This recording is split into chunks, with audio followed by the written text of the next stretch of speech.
cover a few ground rules for you. This is a hybrid public meeting with attendees joining us here in person at the Grand Upton Hall at the Mendel Center at the Lake Michigan College in Benton Harbor, Michigan. We also have attendees joining us remotely via Microsoft Teams and via the Teams teleconference line. Today's meeting was noticed on the NRC's public meeting webpage on April 9th, 2025, which is where you can find a link to this evening's agenda as well as any presentation materials. You may notice, for those of you who have joined us online, that the chat feature has been disabled. If you encounter any technical issues during the meeting, please feel free to reach out to my co-facilitator, Courtney St. Peters, via Microsoft Teams or via email at courtney.stpeters@nrc.gov. You may also have noticed that Courtney provided some information in the chat, which includes links to the public meeting webpage so that you can access those materials. You can also join this meeting via the Teams audio-only bridge line, and this is important for those that may encounter issues using the online application. That phone number is 301-576-2978 with the phone conference ID number 929-026-745#.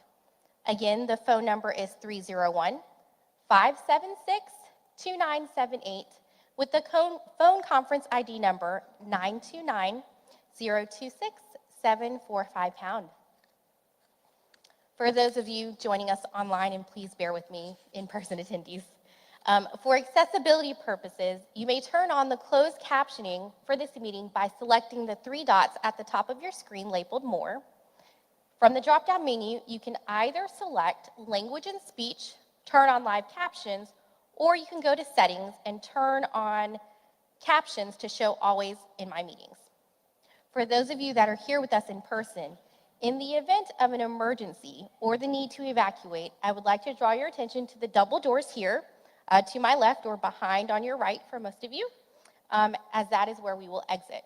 Likewise, should you need to use the restroom, you may exit out of the same doors and head to the right. For men, you will go to the left. For women, you will go to the right. Okay?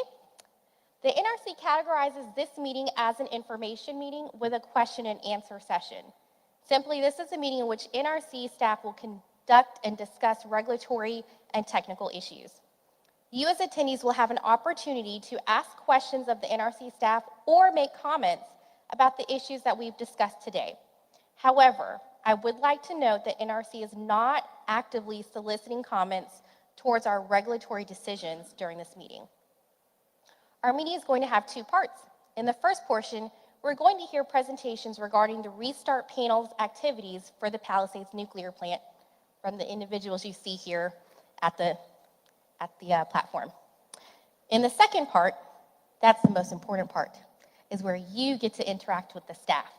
You are encouraged to ask the NRC about questions about our oversight and licensing efforts pertaining to the potential restart at the Palisades Nuclear Plant. In that Q&A portion, Courtney and I will work together to facilitate the Q&A session.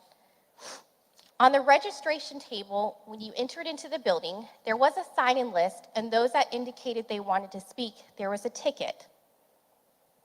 You should have received a ticket, and the other half of which we collected and placed into an envelope. The speaking order will be determined by the numbers that are pulled from that envelope, and the intent of which is that speakers are selected at random. Just so that you have advance warning of when it's your turn to speak, Courtney will be posting the numbers on the screen as they're selected. If you would like to speak this evening and you have not had a chance to get a ticket, please do step outside and add your name to the list and obtain a ticket, because after we are close to the end of NRC's presentation, I will not accept any more tickets into the envelope. However, if you've registered late, you will be afforded an opportunity to speak after my envelope list has been exhausted and time otherwise permits. Again, once I get towards the end of the meeting for Q&A portion, I'll repeat these directions for you. Okay, so as I said, we are not actively soliciting comments towards regulatory decisions at this meeting.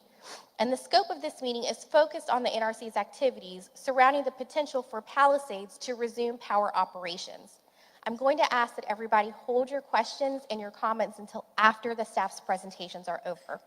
So with that, I'm going to hand things over to Jamie Pelton, one of the Palisades Restart Panel co-chairs and acting director for the Division of Operating Reactor Licensing within the Office of Nuclear Reactor Regulation, for some opening remarks. Jamie? Thank you, Sophie. Can everybody hear okay? Okay, thank you. So good evening, welcome to, as Sophie said, this is the fourth in-person meeting here in Michigan held by the Palisades Restart Panel. It's good to see so many folks here tonight. While this is the fourth meeting that we have held here in person, this is actually the 21st public meeting that we've had since the Palisades restart process began roughly 18 months ago. Openness and transparency with the public is critical for the NRC to conduct its mission.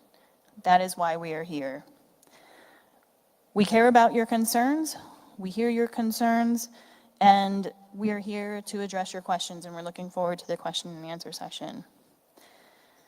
Going back to last year, in April, so almost exactly a year ago, we had our first public meeting. During that meeting, we heard a number of questions and concerns about the Decommissioning Trust Fund.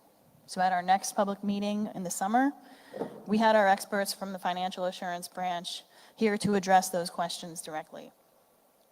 In that meeting, we heard a number of questions about emergency preparedness and the interactions with FEMA. So at our November meeting, we made sure that our emergency preparedness experts and FEMA were here in person to answer your questions. Over the last several months, we've gotten more questions about our process. What does our inspection process look like? What does the licensing process look like? And that is what we're here tonight to talk about. So I just wanted to start with that before we get into a detailed presentation. Thank you. I appreciate your feedback, and we're looking forward to the Q&A. With that, let's do introductions. We'll start with Justin. Hi, my name is Justin Poole. I work in headquarters in the Division of Operator Reactor Licensing. I'm a project manager. My title is project manager, but I'm essentially the lead project manager for restart projects. Good evening. Excuse me. I'm Philip McKenna. I'm the Deputy Director of the Division of Reactor Oversight in the Office of Nuclear Reactor Regulation and headquarters in Rockville, Maryland. I'm also one of the co-chairs with Jamie and Jason on the Palisades Restart Panel. Good evening, I'm Jason Colesel. I'm the Director of Division of Operator Reactor Safety in our Region 3 office in Naperville, Illinois, just outside of Chicago. And like Phil would say, I'm one of the third co-chair of the Restart Panel. All right, and good evening. My name is April Nguyen. I'm the team lead for the Palisades Restart Project based out of the Region 3 office in Naperville, Illinois. And I work within Jason's group in the Division of Operating Reactor Safety. Okay, thank you. With that, can we go to the next slide, please? So since the last time we met, the NRC has updated its mission statement. So we wanted to start with a discussion of that. So back in July of last year, the ADVANCE Act was signed. Section 501 of the ADVANCE Act directs the NRC to update its mission statement to specify that licensing and regulation of radioactive materials and nuclear energy for civilian purposes be conducted in a manner that is efficient and does not unnecessarily limit civilian use of radioactive material and deployment of nuclear energy, or the benefits of civilian use of radioactive materials and nuclear energy technology to society. So earlier this year, the NRC updated its mission statement to state, the NRC protects public health and safety and advances the nation's common defense and security by enabling the safe and secure use and deployment of civilian nuclear energy technologies and radioactive materials through efficient and reliable licensing, oversight, and regulation for the benefit of society and the environment. So we have protecting public health and safety and common defense and security in bold. That's because if you hear our chairman talk, Chairman David Wright, he says repeatedly that safety and security are still our North Star. That has not changed. We'll point out that it also talks about efficient and reliable licensing oversight and regulation. Reliability and efficiency have been part of our principles of good regulation since 1991. So the activities of the Palisades Restart Panel is part of this process. Our focus on safety and security and efficiency and reliability was true under our old mission statement, just as it is under the new mission statement. Next slide, please. So tonight we're going to talk about the systematic approach to the restart process. So the NRC staff has determined that Holtec's plan to use the licensing bundle approach is within the existing regulatory framework. So back in 2021, the commission made a ruling on a previous petition for rulemaking that restart was possible under our existing regulatory framework. And tonight we're going to lay out the path that, and the regulatory path that is being followed and the regulations that apply. So this approach protects public health and safety while utilizing an efficient and reliable licensing, oversight, and regulatory process to enable the safe and secure use and deployment of civilian nuclear energy technology. Next slide, please.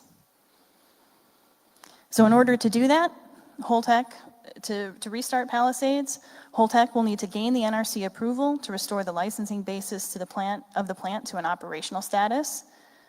It will return the plant components to a status that supports safe operation, and they will make any upgrades or repairs necessary to meet the proposed operational licensing basis. And with that, we're going to hear in a lot more detail how that's happening through the licensing and oversight process. So with that, I'll turn it over to Justin. Okay, next slide, please. Thank you. All right, so I want to reiterate before I start going through this slide a little bit that Jamie touched on it before. We had the ruling from the commission that our existing regulations allow us to perform the reviews that we're performing now, right? The licensee has an operating license that is currently conditioned to only allow for decommissioning activities, but the applications in-house, this licensing bundle that you'll see and hear about on this slide, are to restore the operational basis of the plant. So what is the licensing bundle?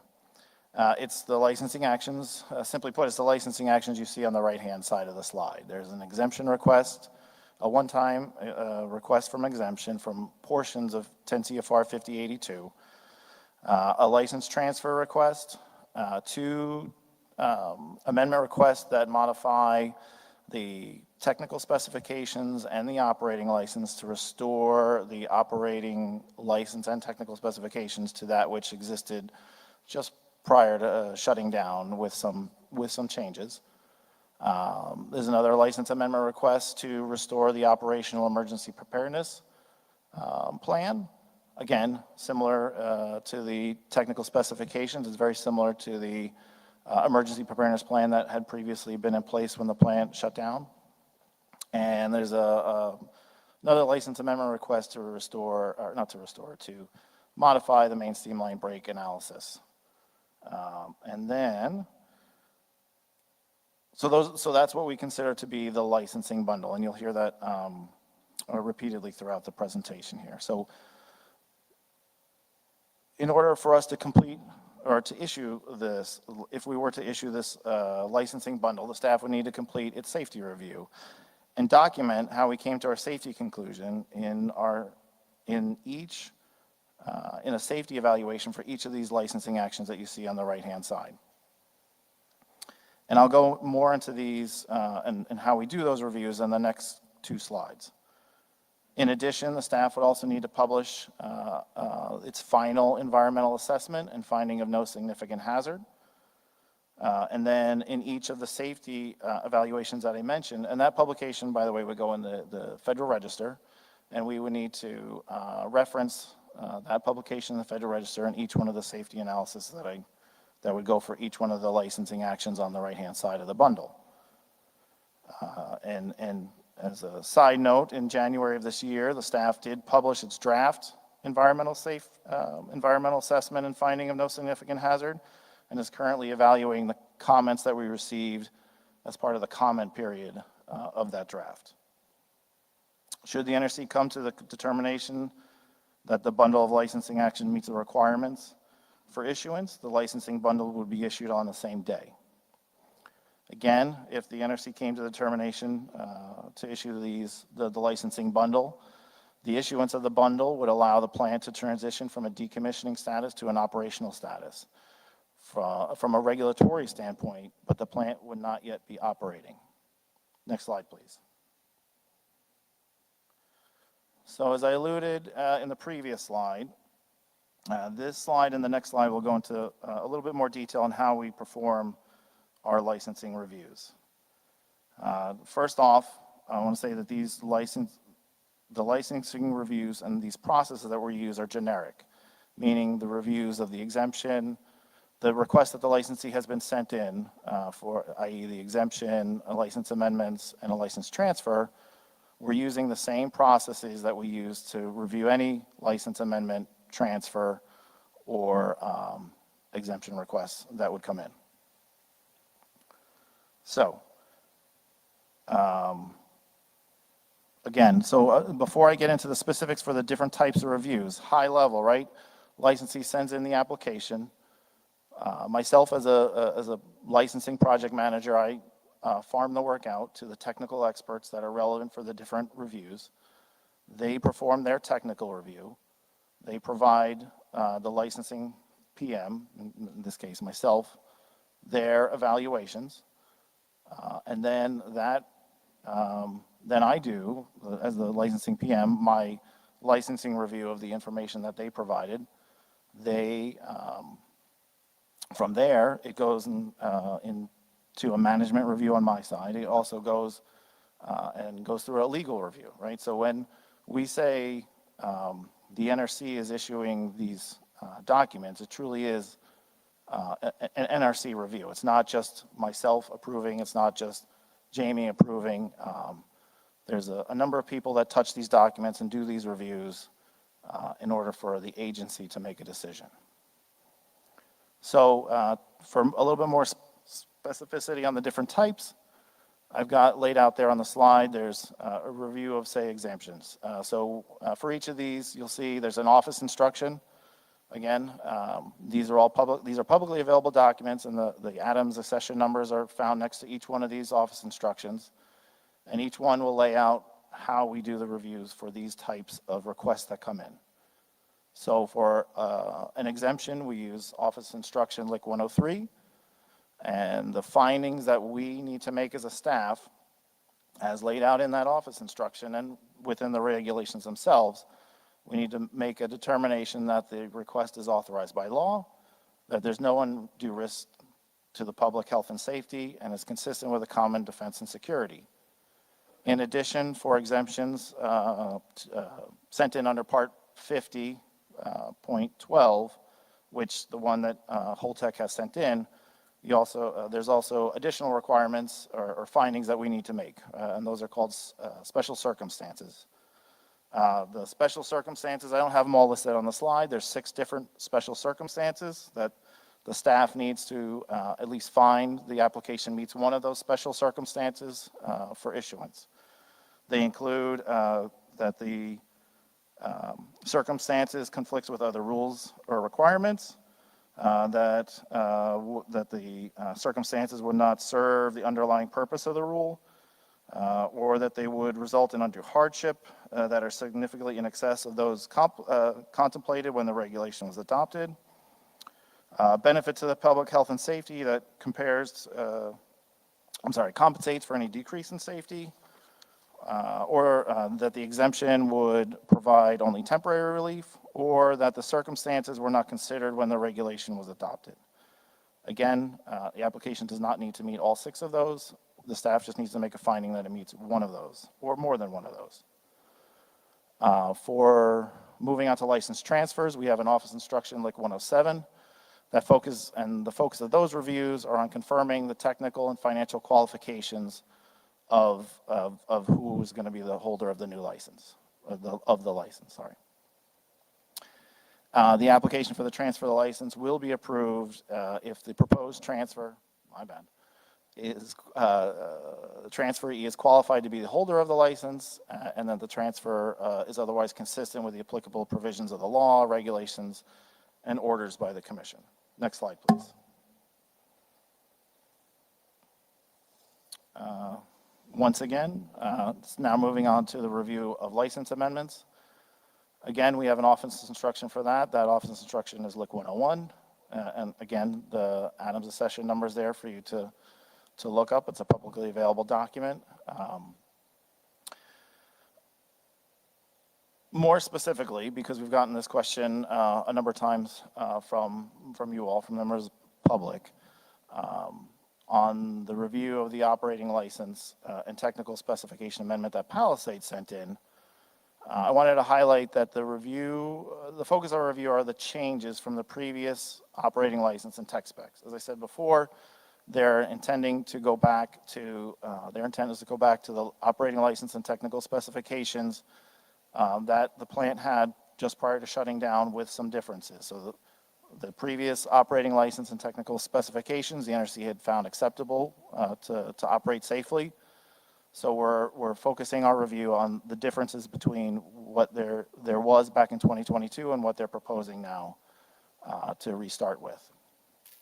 The technical specifications are supported by the plant design as found in the updated final safety analysis report, or the UFSAR. In the licensee's application, they pointed to revision 35 of the UFSAR, which was the last revision in place during operation, plus as a response to a request from additional information from the NRC staff, the licensee provided additional updates or changes from Rev 35 that, as we understand it, will be in the FSAR when the licensee would start up if we allow it.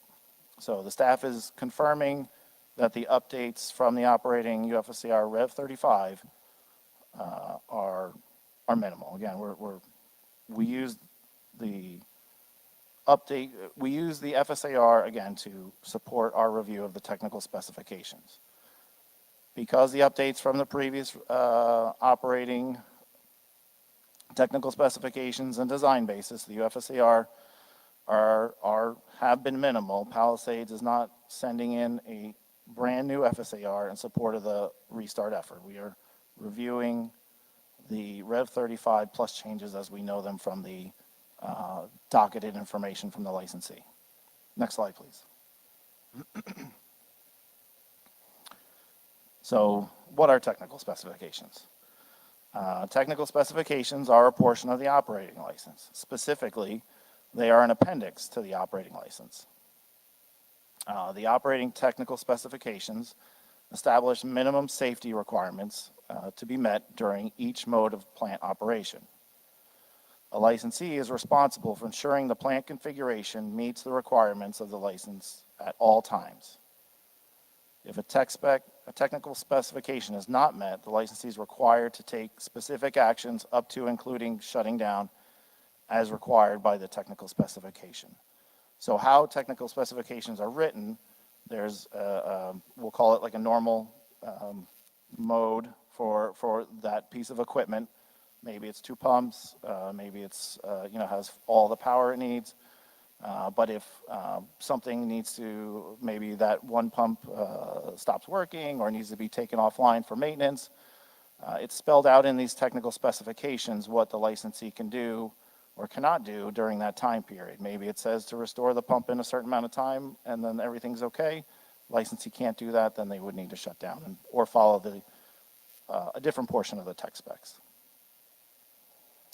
So if Palisades is approved to transition to an operational status, NRC inspectors will review the mode changes as they occur during startup of Palisades.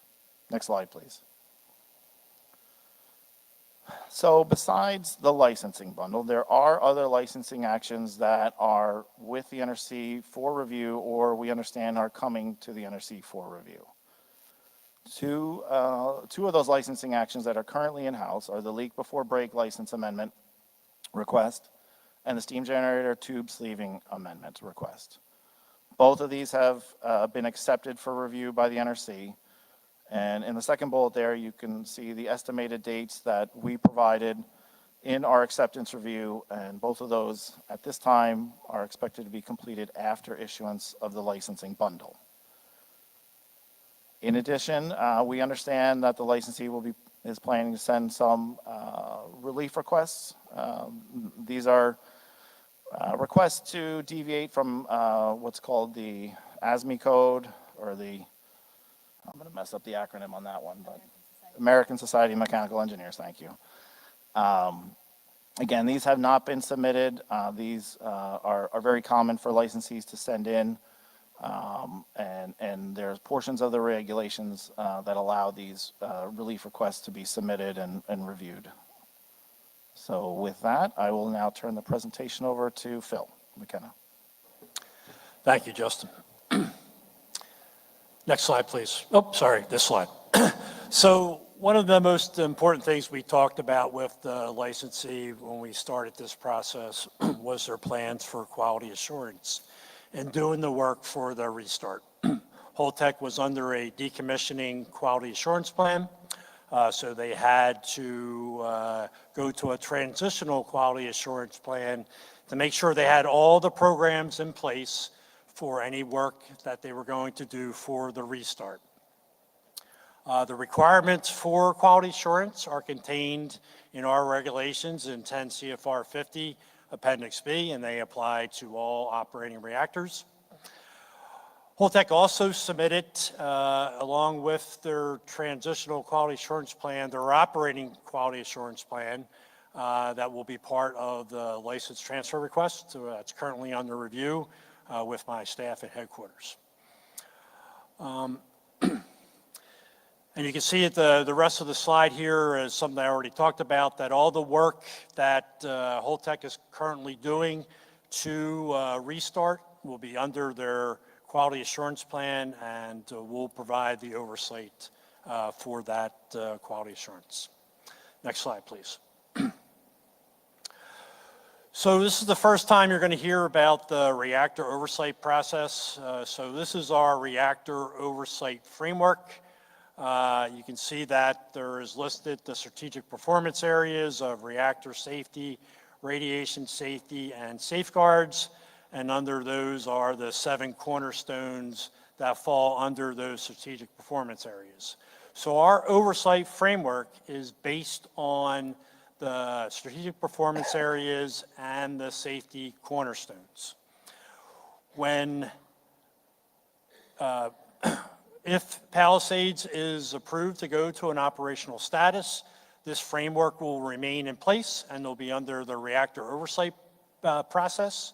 And we have designed inspections that fall under all these safety cornerstones and performance indicators that fall under all these safety cornerstones that Palisades will be responsible for.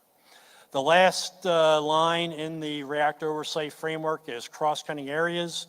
As part of our inspection framework for the reactor oversight process, whenever there is a violation identified, we analyze that violation for any cross-cutting areas, and we keep track of those to inform our assessment process of the licensee's performance.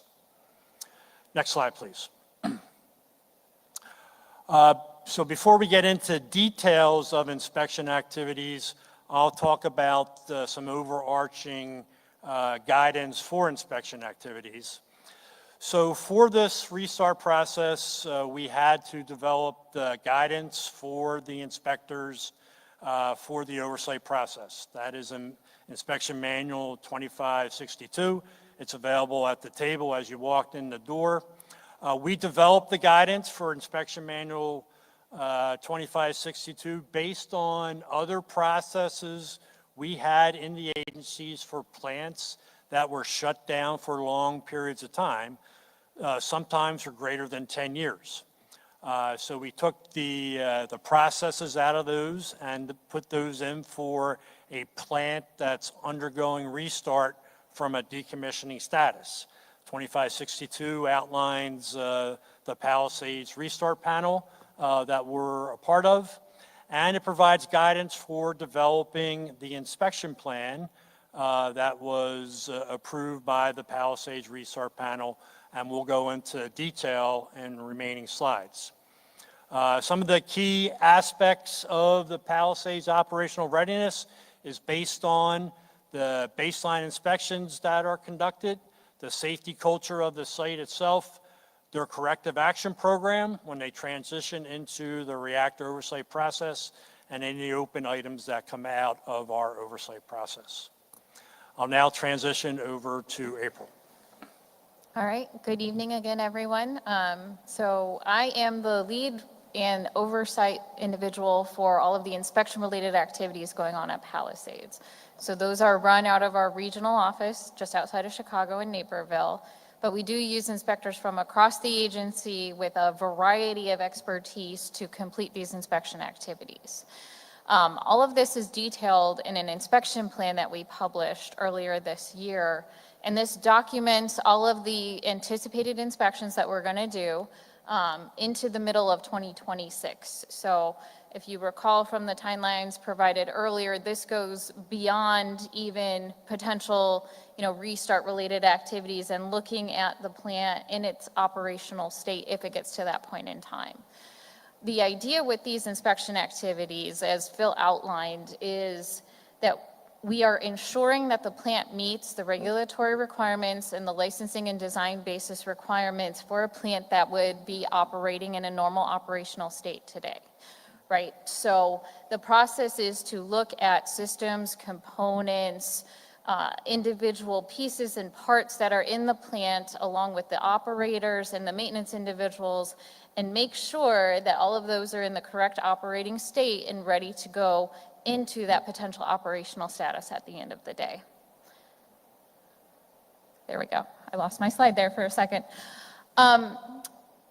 We do want to caveat that the dates in the plan are subject to change, as with any plan and any schedule of activities that are going on, right?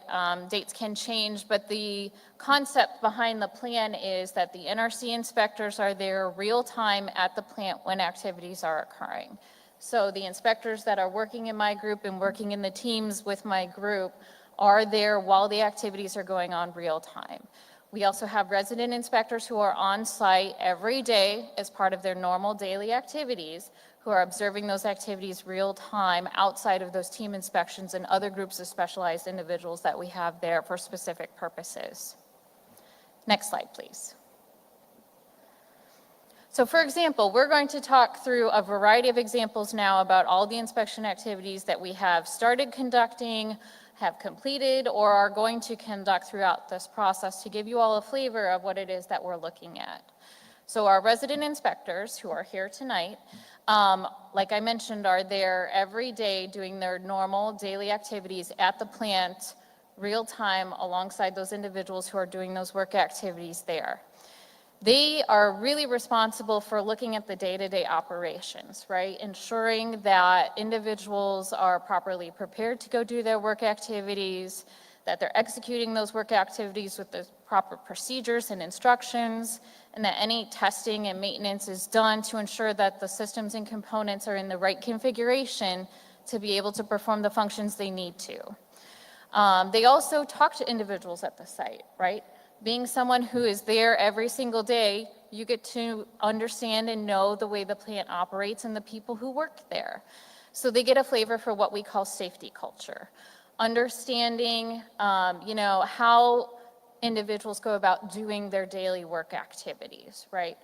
Do you raise safety concerns if you have them? Do those concerns get addressed in a timely manner? Are you getting proper pre-job briefs? Are you using your human performance tools? All of those types of things we look at, we observe while we're out there doing these activities. They also are there in our first line individuals who would go look at any sort of plant modifications that are going on. So our resident inspectors will go out into the field, again, observing maintenance and testing activities that are occurring on any system and component in the plant. And I do want to highlight the picture that we actually have on this slide. This is a picture of one of our resident inspectors along with another helper inspector that we have looking at the blades of the turbine. This is not a normal thing that our inspectors get to go take a look at on a frequent basis, right? This is something because of the unique situation that Palisades is in right now, where they've been able to take it apart and do detailed and thorough inspections of these components, and our inspectors are right there doing those inspections along with them. Next slide, please. Another key aspect of the inspection program that we're doing is looking at the return to service of all of the systems and components in the plant. So really what this entails is taking a detailed look at what the functions of each of those pieces of equipment are, or the system as a whole, and making sure that all of those functions can be performed in the different states of the plant if it were to work through those states of operation to get to full 100% operating power. So this includes looking at what kind of maintenance would be required from either a regulatory or code requirement, or from some kind of self-imposed standard, maybe from a vendor about service life of a component, for example, so how long it can be installed. We would then also look at the testing of that component or system afterwards to make sure that everything was fixed appropriately and that it could do whatever function it needed to do. There's a lot that goes into it. That sounded really simple, right? But there's electrical components, mechanical components. We look at structural integrity of components.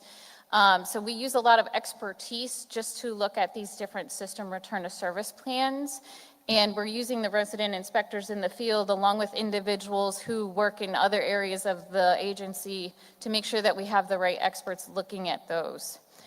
At the end of the day, what all of this looks like is there will be a testing plan that will be developed to make sure that when the plant is potentially ready to start moving through those levels of operation, items will be tested to make sure that they meet the technical specifications that Justin described, so they can perform those functions and move to that next operating mode or that next operating level, basically working up to 100% power.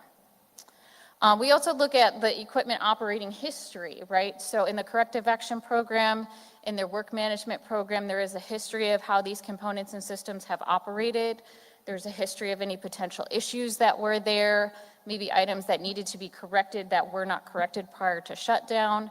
We look at all that information as well to make sure that those items are addressed appropriately prior to the system being declared ready to either perform its function or to operate. Next slide, please. Another key component of the things we're looking at, and an item that our inspectors have spent a lot of time on already, is in-service inspection. What does that really mean? In-service inspection is looking at the structural integrity of components, right? So think the reactor vessel, the head of the reactor vessel, the steam generators. All of those items have things that have been inspected already, that we've had in-service inspection or our materials engineers there side by side with the site looking at while those inspections were occurring. We also review the data from those inspections and ensure that any issues that are identified from that review are being properly addressed, whether it's some kind of repair methodology in the example of the steam generators, or if there's some other operational evaluation or assessment that needs to occur to make sure that the functions of those components can still be performed. Another example that's on this particular slide is LA 600, which is a material that's used in the piping and the welding of the plant components to make sure that, again, those barriers are maintained so that you don't have items like leakage potentially occur. Next slide, please. A key program that we also inspect is the Problem Identification and Resolution Program, or their Corrective Action Program. So in order for a plant to operate at its utmost efficiency and to meet the regulatory requirements, we have to ensure that the personnel who work there identify problems, that those problems are appropriately evaluated, and then that they are resolved in an appropriate fashion to meet whatever regulatory or code or self-imposed standard is applied for that particular piece of equipment or issue. So we have an inspection that specifically looks at that corrective action program. We will be doing a team inspection, a group of individuals who are specialists in this area to look at the implementation of this program and make sure that it's healthy, as we call it, which means that it's functioning at the level that is appropriate and necessary for an operating reactor. So we will evaluate all those aspects that I mentioned, identifying problems, making sure that things are documented at an appropriate threshold, that they're being evaluated correctly and can meet all the standards and requirements when the issue is resolved. And as part of this inspection, we also look at safety culture and safety conscious work environment. So really, again, the individuals who are working at the plant, do they feel like they can raise those concerns? Do they follow, the procedures and protocols when they're doing work? Do they use things like human performance tools and questioning attitude when they're going through their activities to make sure that they're done safely? Next slide, please. Another big area of expertise that we have individuals looking at from an inspection standpoint is fire protection. So for the Palisades plant in particular, we're looking at some modifications that are being done to the site to meet the proposed operational licensing basis and design basis requirements for fire protection systems. So there's a number of modifications, as I mentioned, that are being done that our inspectors are going to take a look at to make sure those were done appropriately in accordance with the evaluations and design documents for those modifications, as well as looking at the testing of those systems to make sure that they operate appropriately prior to potential restart. Next slide. We are also looking at license renewal. So in the history of Palisades, right, as we all are aware, Palisades has been operating for a pretty long period of time at this point. The plant did go through a period where it was reviewed for license renewal. And as part of that license renewal inspection, we had individuals in the agency who are experts in the area of materials, of the aging of plant equipment, who go out and they look at systems and components that could potentially be susceptible to those types of mechanisms of degradation and aging. As part of the restart effort, we decided that it was appropriate to use tenets of that inspection activity, the license renewal inspection activity, and look at the restoration of some of those systems, components, and programs. So we are going to have a group of individuals who specialize in this area who are going to re-look at some of those items, things like buried piping, things like electrical components to make sure that they haven't aged or degraded while they've been in a different condition than what we would expect them to be when they were operating. They're also looking at structural integrity of buildings, right? So the containment building to ensure that it has appropriate structural integrity for the next 10, 15, 20 years, whatever the requirement is. They're also going to look at a couple of specific selected components to make sure that those were replaced in a timely manner and that there are the correct maintenance and monitoring programs in place for those components moving forward.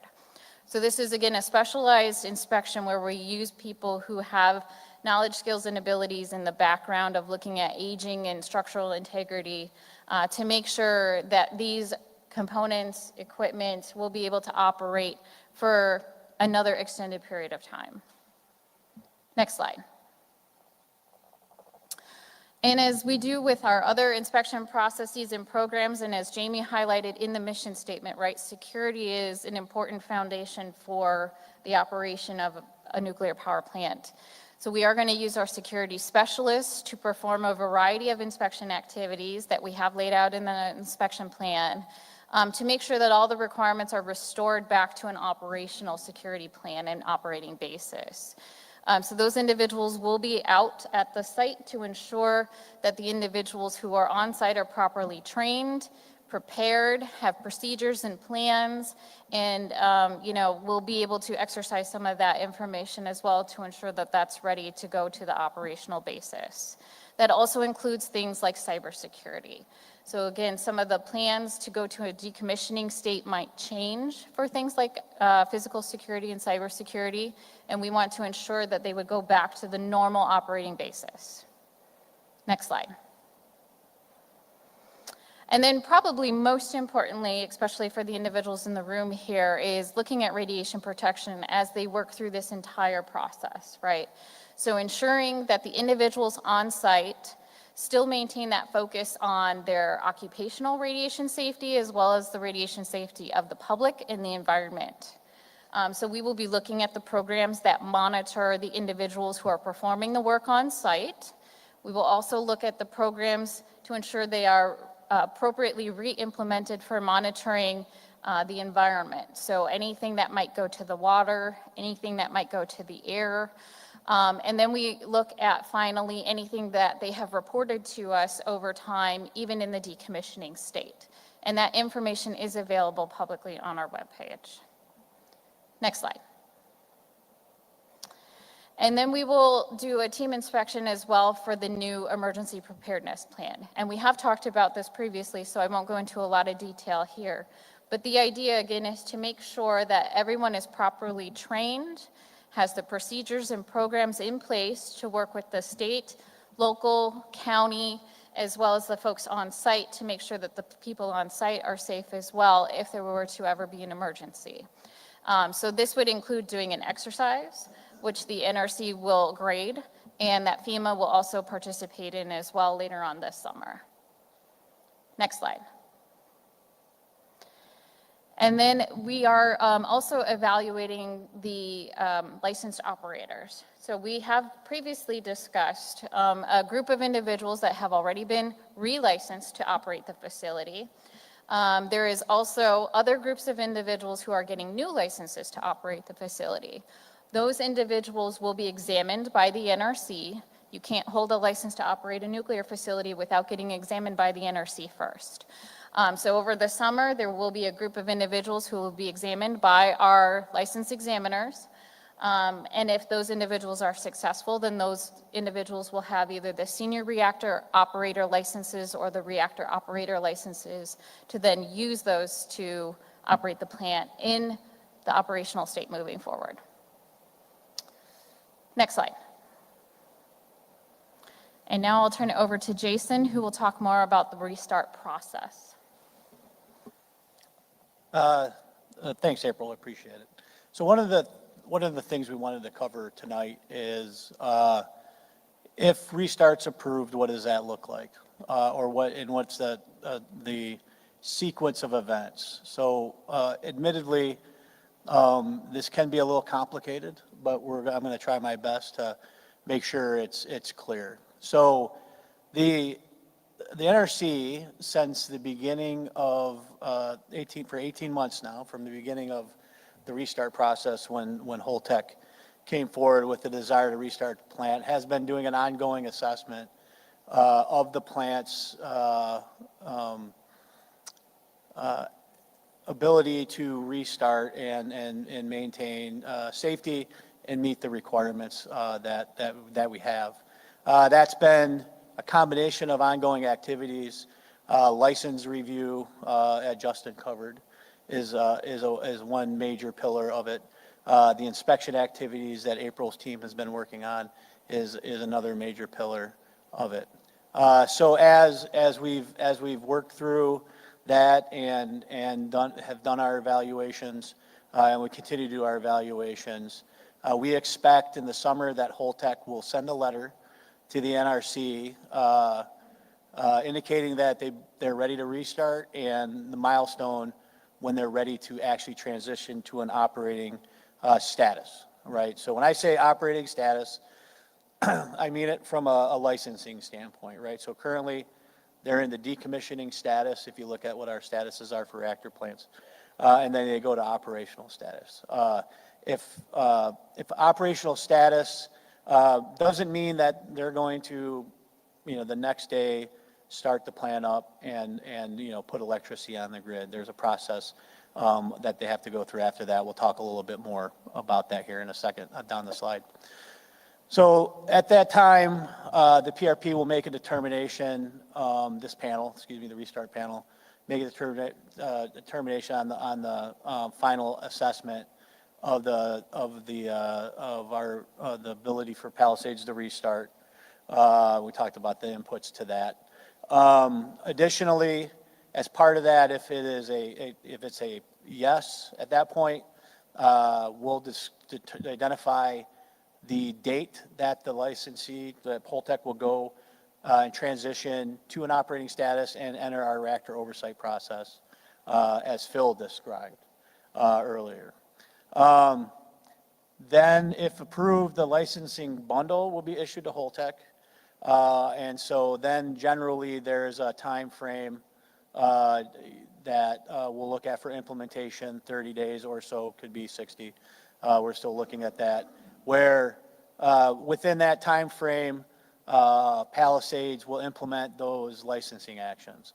At that point, they would be in a operational state, governed by those license actions, most importantly by the technical specifications, and will have to meet those technical specifications in order to transition to startup and get the reactor started up and online.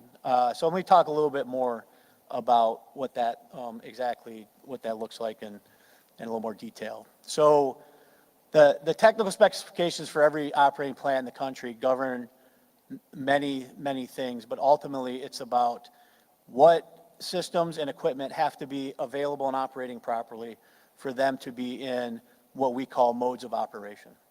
So the first mode of operation is being able to actually load reactor fuel into the vessel. That would currently, that we could say no mode when they don't have it in there. So right now they're not allowed to do that.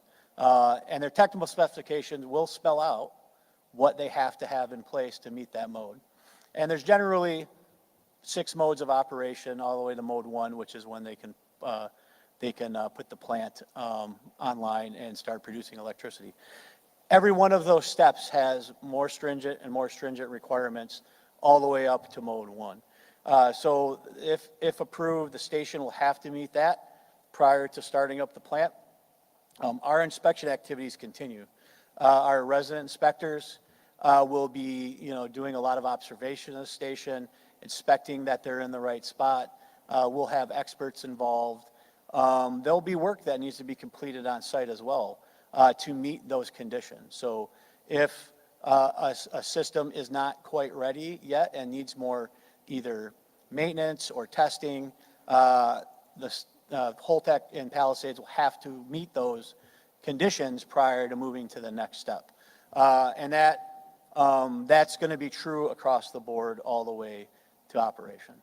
And then once they do transition oversight to the ROP, at some point in the future, we haven't determined that yet, it'll be after actual startup, the panel will stand down and the Palisades will go into the normal oversight process as with responsibility from Region 3 to continue that oversight process. Next slide, please. And I think I covered a lot of this. So we talked about the first bullet already. Now, one of the things we wanted to highlight, and I wanted to highlight for sure, is the licensed operators are licensed by the NRC. April talked about that, but I want to make sure it's clear. So there's for individuals getting a license, there's a very arduous initial license training program. Went through it myself as well. I was a former licensed operator for the NRC, licensed by the NRC. It's about 18 months to 2 years of intense training. They take a 100-question written exam. They demonstrate their ability to respond to complicated events in the simulator. They demonstrate that they're able to take emergency actions out in the field, all to NRC licensed examiners who are generally, they all work in my group. They're all former licensed operators that have years and years and years of experience. Additionally, once they get that license, they're required to go through a continuing training program. Basically, they spend a week in training almost about every 5 weeks. And so that's been ongoing for the first class that we licensed last year. That'll go for every licensed operator that goes through Palisades. That's the same in every other plant in the country as well, every licensed operator. So on top of that, we do inspect that program as well. It's not just the initial license program. Now, when they do when they have the ongoing training, the licensee has a program that we inspect to ensure that it is doing what it needs to do. Additionally, because an individual is licensed with the NRC, they're not licensed through the plant to the NRC. They're licensed to the NRC. So they have a specific responsibility as outlined in regulation of what they have to meet and what type of standards they have to hold for themselves for a lot of different areas. They're very high, and we take that very seriously, and they do as well. Next slide. Next slide, please.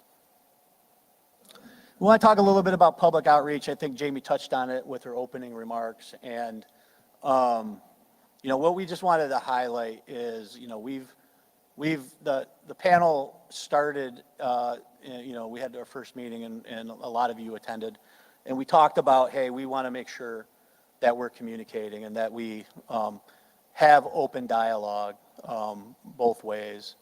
We just wanted to highlight graphically how many, this is, I think, 21 public meetings. Each one of these public meetings that we do take 30 to 40 staff hours to conduct. We do a lot of preparation. We take a lot of input. Hopefully these slides reflect a lot of the questions and concerns that we've been receiving via our email inbox and doing that outreach. Now, we do listen to all the concerns. We vet all the concerns. We might not necessarily agree at the end of the day, but we want to make sure that folks are being heard. Next slide, please. So as you know, we've shown this before. For more information, you can use the QR code, go to the website. Anything we can put on there related to Palisades, we do.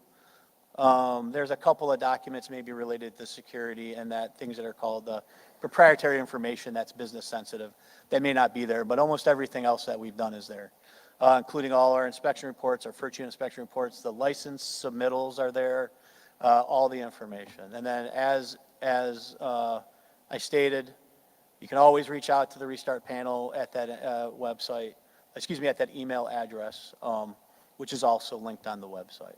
Next slide, please. Okay, I'm going to turn it over to Sophie for our Q&A session. I just want to thank everybody. I think this is our 4th meeting. I just want to thank everybody for attending. We do take these very seriously. We think they're very important.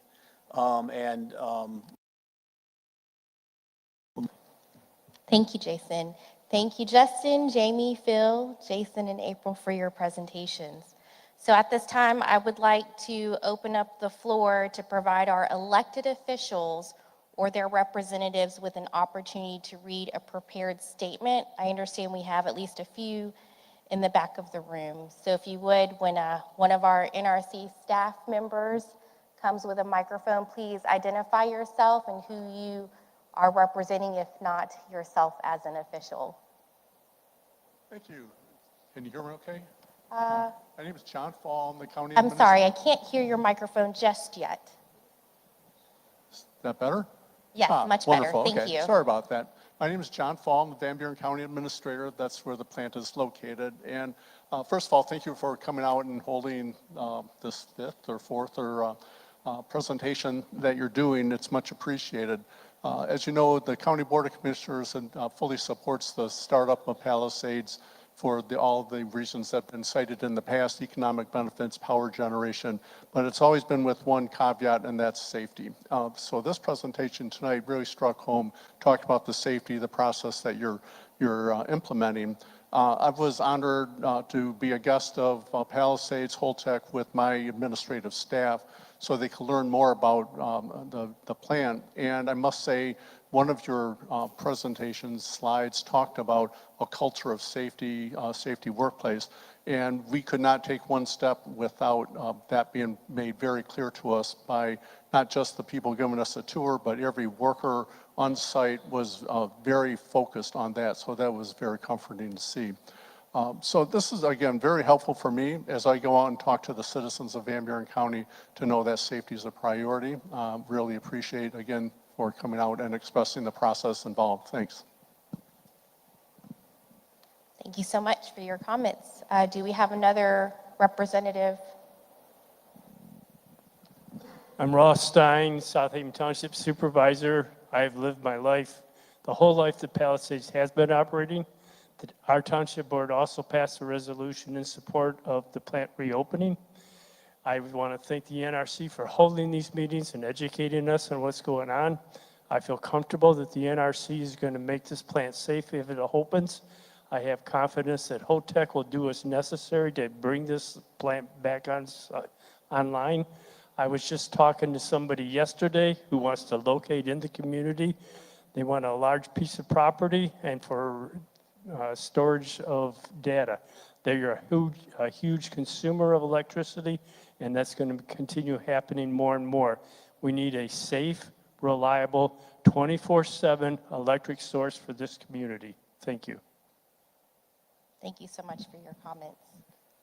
Are there any other local and elected officials who would like to speak? Hello, I'm Annie Brown. I'm the mayor of South Haven, and our city council has also passed a resolution about a year ago supporting the reopening and the restart of Palisades. I've been the mayor for 476 days. During that time, no person has emailed me, texted me, or called me with any concerns about the restart of Palisades. And that is because of your culture of safety, but also a culture of trust. So it's just been quiet. What I do hear is the sound of our economy being stimulated. I am not a scientist, I'm not in the nuclear industry, but I am a former preschool teacher. And you've heard me before, I'm going to tell you how the restart of Palisades affects children. We have more jobs now, and that allows parents from Palisades to continue making payments on the musical instruments that their kids play in band and orchestra. The jobs that you're creating allow parents to take their kids on vacations and go to Chicago and Grand Rapids to see museums. Those paychecks allow parents to buy books from the scholastic book orders that create a literacy-rich environment in their home and create better readers. So that is the kind of stimulus that we're seeing. You've probably heard that South Haven has some short-term rental issues. What people are concerned about, and it's a small group who have subscribed to the idea that neighborhoods need neighbors. They want full-time families living next door and not tourists. I live on a block where there are second homes and rentals. My brain is wired to welcome everyone, and some homes are dark. But during the winter, 3 men who work at Palisades moved into an empty home on my block, 2 doors down from me. They shop at Meijer. They fill up their trucks with gas at the gas station downtown. They buy stuff. They're stimulating our economy, and they are my neighbors. I say neighborhoods need neighbors who work at Palisades. So thank you for everything. Hi, my name is Brandy Key. I'm the Executive Director at the South Haven Area Chamber of Commerce. The South Haven Area Chamber of Commerce proudly supports Holtec and the powerful role it plays in driving our local economy and strengthening our community. Holtec's repowering of a Palisades power plant will restore over 600 high-quality jobs and bring back more than 1,000 additional specialty workers during regular maintenance, providing reliable income for families across our region. But it's not just about jobs. This investment brings millions in tax revenue that support essential services like our public schools, infrastructure, and emergency responders. Palisades has always been a committed community partner, backing school programs like robotics and youth clubs, sponsoring major events like the National Blueberry Festival and 4th of July fireworks, and supporting local nonprofits from the Boys and Girls Club to United Way. Bringing back Palisades online is more than a business decision. It's a step towards revitalizing our community, securing our energy future, and creating lasting opportunities for the next generation. Thank you. Hello, I'm Michael Landis. I'm with the City of South Haven as their Assistant City Manager. Again, echoing the support for the recommissioning and restart of the Palisades facility. Not only is this a local item, it's a regional item here for Southwest Michigan, and it's really going to shape the future of what's to come. Holtec's investment in Palisades is an investment said by the mayor in community, bringing hundreds of jobs and workers here to our home, where they will make their home. This not only promotes stability and growth while providing much needed power to the families and the investors and the industries that are here, but it's going to populate our future. We again offer our support and thank Holtec, the Restart Mission, and the NRC for their detailed oversight of this recommissioning process. Thank you. Just a friendly reminder, this part is just for our elected officials. The opportunity for members of the public to make their comments will come afterwards, so please keep that in mind. So I know we have two individuals in the back of the room as well. Thank you. Thank you. My name is Josh Pragaki. I'm the District Director for Senate Republican Leader Eric Nesbitt, speaking in support of the Palisades Restart Project. Over the past couple years, especially with the closure of Palisades looming and now a new opportunity here with the restart, we really have to take a chance here with our economy to build things up and get things going again. This is a great opportunity, and unlike what we normally see in Lansing or in Washington, it's been a pretty bipartisan thing, whether it's House and Senate Republicans, House and Senate Democrats, or a Democratic governor working with them. It's been an across-the-aisle effort on all sides. So just speaking incredibly supportive of the project, we hope to see things move forward. The state has been very invested, and we're very grateful for our partnership with the NRC. Thank you. Thank you. My name is Jake Rushlow. I work for Representative Pauline Wenzel. She's the chairwoman of the Michigan House Energy Committee. The chair wanted to thank you for being here tonight and welcome you to Ground Zero in the Great American Nuclear Renaissance. We appreciate the work you're doing to ensure the safe and successful restart of the Palisades plant, which is set to become the first dormant nuclear facility in the world to return to operation. This project has earned overwhelming support from the community and local officials, broad bipartisan support in Lansing, and its support has carried forward across 2 presidential administrations. The Palisades project isn't just reigniting a plant, it's reigniting what we're seeing in Lansing as a movement. It's sparking the Great American Nuclear Renaissance here in Southwest Michigan and bringing lawmakers from both sides of the aisle together who have crafted a bipartisan nuclear package to build on the momentum that we're seeing with Palisades. The bills in the project are more than just energy policy, creating good-paying jobs. It's a statement of intention from the Michigan legislature and all parties involved that we're not going to take part in this renaissance, we're going to lead it. So we want to thank you for the work you're doing and appreciate you being here tonight. Thank you. Thank you so much for all of our public and elected officials and or their representatives. Before I move on to the public comment period, are there any other public and elected officials who've not had an opportunity to speak? Okay, so now we are going to open up the floor for clarifying questions or comments about today's presentations. I do ask that you bear with us as we have 3 methods for asking questions. Those of you who are in person, those that have joined us online through the Microsoft Teams application, and those that have joined us through the Teams audio bridge line. For those that are on Teams, you may have already realized how you can do this, but you can raise your hand by raising the raise hand feature. It looks like a hand icon at the top of your screen. If you've joined us on the audio bridge line, you can dial *5 and that will raise your hand that way for us. Again, the phone number for the audio bridge line is 301-576-2978 and the phone conference ID number is 929-026-745#. Teams will automatically put you into the queue in the order of your hand raising, regardless if you did it on the Teams application or on the audio bridge line. Once Courtney has called your name, you'll be able to unmute your microphone.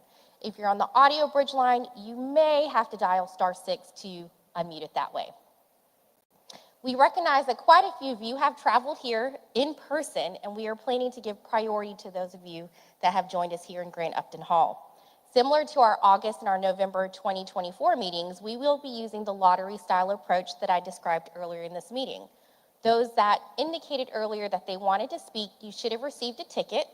I have the receiving in stub in this lovely accordion-style envelope here, and I will pick 5 tickets at random.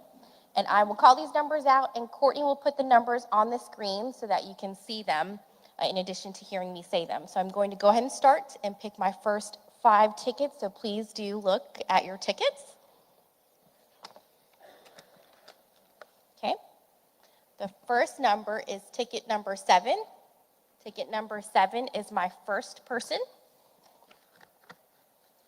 My second ticket is ticket number 15. Okay. My third ticket is ticket number 5. My fourth ticket is ticket number 12. And my fifth ticket is ticket number 9. Okay, so there are microphones that are held by the NRC staff in the back of the room. Ilka's over here to my left, and Julie is on my right. Please go ahead and line up if you have your ticket in your hand. Again, the number is 7, 15, 5, 12, and 9. Courtney and I will work together to ensure that there are as many in-person and virtual attendees as possible that are able to speak. I do ask that you minimize any background noise when you speak, and that you identify yourself or any group or organizational affiliation if applicable. To ensure that we are able to answer as many questions or receive comments as possible, we do kindly request that you limit yourself to just 1 question at a time and speak no more than 2 minutes. I will also help you by setting a 2-minute timer so that we can be mindful of those that would also like to speak. I do also ask that you do not cede your time to other speakers. However, if there are no additional questions or time permits, we are more than happy to take additional questions and comments until we conclude the Q&A portion of the meeting. So let's go ahead and start with our very first ticket number 7. I believe this belongs to Michael. Michael Landis. Uh-oh. Oh, great, thank you. So then I'll add an extra ticket to the pile. Then our first ticket then will belong to ticket 15. Peter? Peter Clovis. Thank you, Peter. The floor is yours. Thank you. I'm a resident of Hager Township, also known as the great state of Hager. We're neighbors to Covert. I've spoken before in support of the restart. I was a former trustee, elected official. Now I am on the Planning Commission. I just want to say that I believe that you're going down the right path. I want to thank the NRC as well for all your hard work. But more importantly, you're part of an ecosystem here, and I want you to recognize that for a small township like Hager Township, it also allows us to preserve other aspects other than reliable energy and the obvious things of wages and economic prosperity. What it allows us to do is also plan. It allows us to plan for things like land use. For example, solar fields. We're faced with now an overtaking of our ag industry that now this allows us to not have to put ag land under solar. And so there's other things that are implications that are helpful, that are unintended consequences that are a benefit. I want to thank you for that. It allows us to plan for the future, and it gives us the benefit to bring this prosperity here and create other aspects of an industry that will be helpful for many generations to come. Thank you. Thank you so much for your comments, Peter, and for staying within your time limit. Okay, our next ticket number belongs to ticket number 5. Bill. Yes, my name's Bill Connor, and I'm a resident of Palisades, just south of the plant, and have been for a long time. As a matter of fact, I jumped off the barge prior to the start in 1969 when they were constructing the nuclear power plant. That was a lot of fun. I know there are jobs here. I know that there are implications that are very, very important to the community. It's an economic force in itself. Yet at the same time, I'm concerned about safety, really concerned about safety. I'm restoring a 1953 truck, sat in a garage for 25 years and was mothballed. You know, I can put safety belts. I can't put airbags. There are certain things that just don't work. But I'll drive that truck. I won't drive that truck every day. I can't. It's just not that viable. GSI 191 is a generic safety issue concerning the risk of the emergency core cooling system sump blockage due to debris following a loss of coolant accident. In SESI 120093, the Commission established that plants not meeting deterministic criteria must implement additional defense in-depth measures and prepare to replace fibrous insulation if necessary. The SESI paper also stated that any resolution option requires a policy decision on schedule, and that upon Commission approval, each plant's chosen resolution option and schedule must be submitted to the NRC, with NRR using regulatory tools to ensure safety and enforcement deadlines. Given that Holtec has indicated it will pursue option 3 and may seek an exemption under paragraph 50-.46, can the NRC explain how it intends to apply the SESI 120093 directives, particularly the requirements to establish a firm implementation schedule and ensure appropriate defense in-depth measures in the context of Palisades' repeated extensions and its current request to further delay GSI 191 closure by several years? So a history there of problems with this specific issue. Thank you. Thank you for your question, sir. Again, this is Phil McKenna. Several months ago, Holtec presented their plans for the closure of GSI 191, or generic letter 2004-02. They presented a plan that's using a approved method that we have approved for other licensees in the United States. You referenced the SECI that was issued in 2012. Since you're referencing that SECI, you'll know that that was an information SECI that was provided to the Commission, an update on how we were doing with resolving GSI 191. There have been several papers to the Commission since then providing updates to the Commission. The last paper provided was in 2019, which closed out the generic letter 2004-02 and did state that were many plants in the United States that still had to close out the issue. Palisades is one of those. There are 6 other current licensees that still need to close out their issues. They are also using the risk-informed method for conditional probability failure.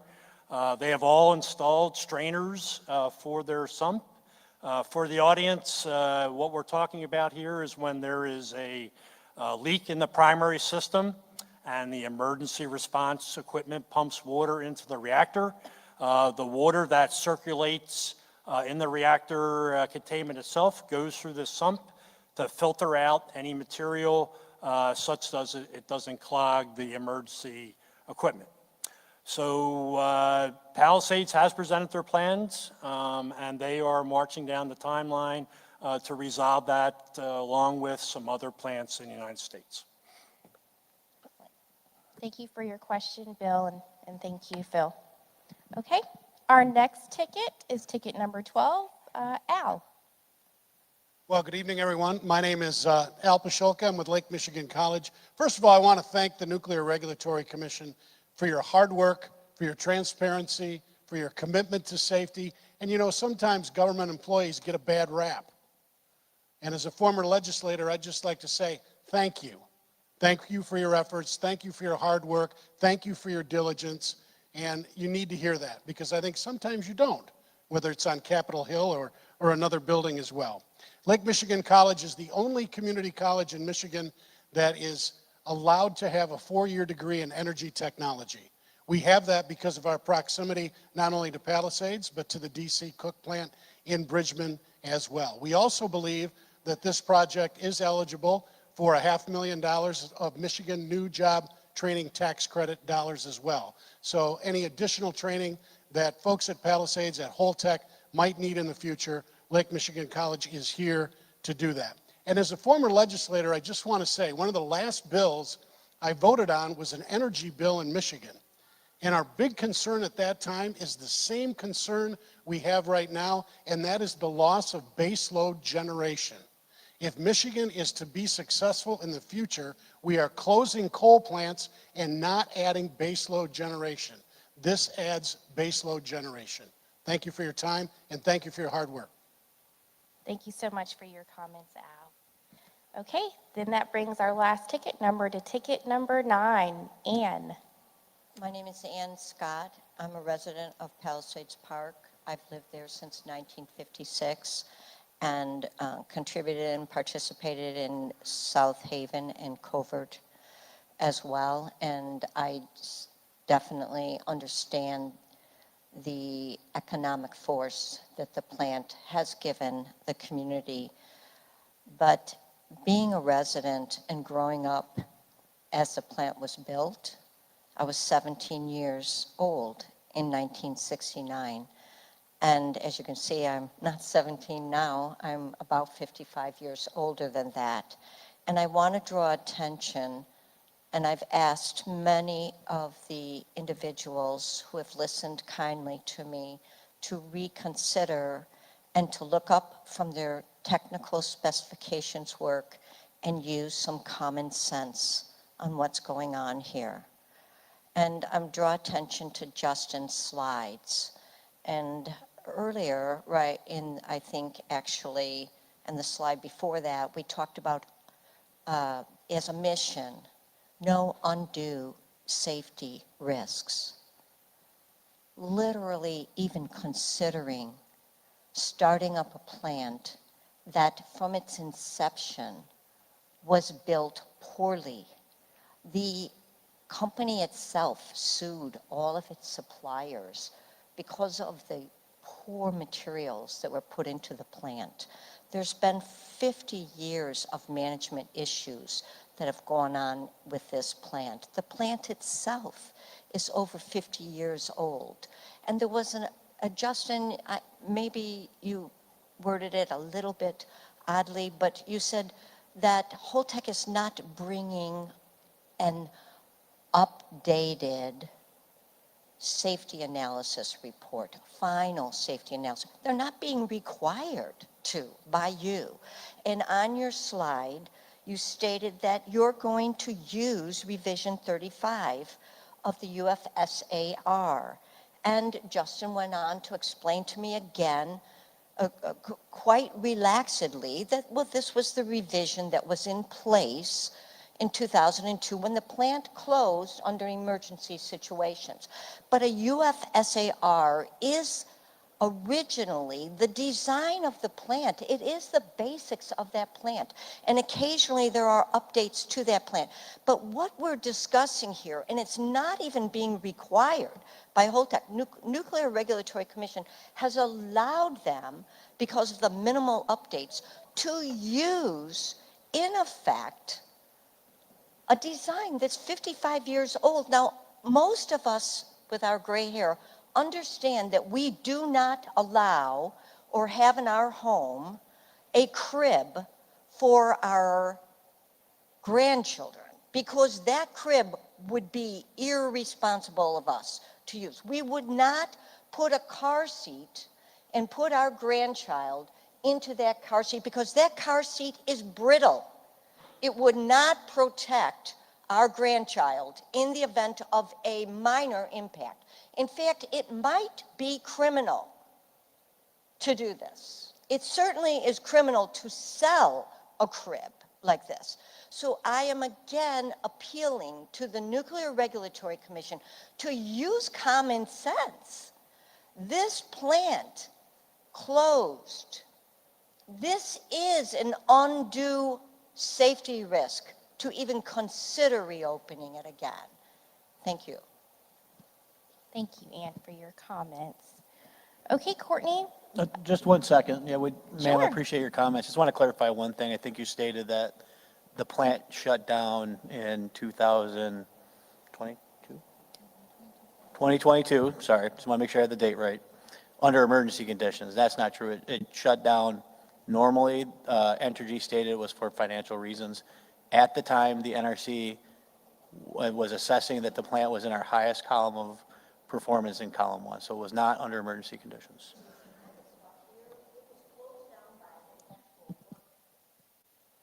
Days before. It was going to close on May 31st. That was the expected date. It actually closed 4 days or 5 days early. No, that, Jason, hey, this is a fact. It was, in fact, we've discussed this many times with different people. Wow, a worker closed the plant. Yes, it was a situation that was considered high risk. Thank you. Okay, Courtney, at this time, we're going to transition to individuals online who have raised their hand. Is there anyone online or on the bridge line that want to ask questions or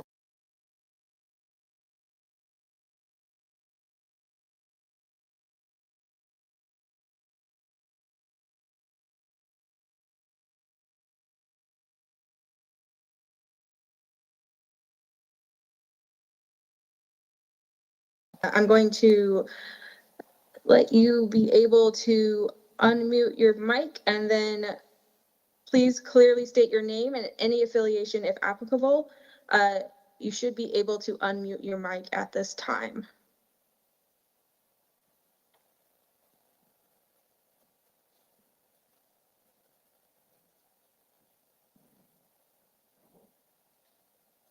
Sally, if you could please see if you could unmute your mic.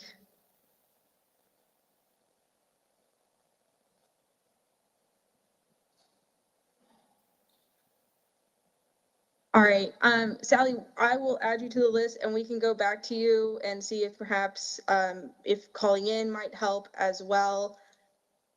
Let me go to the next person on the list, who I believe was, sorry. It looks to be a number with area code 734 and ending in 41. I am going to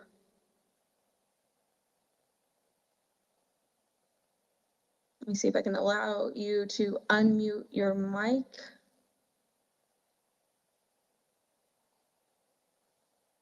Again, that was area code 734 ending in 441.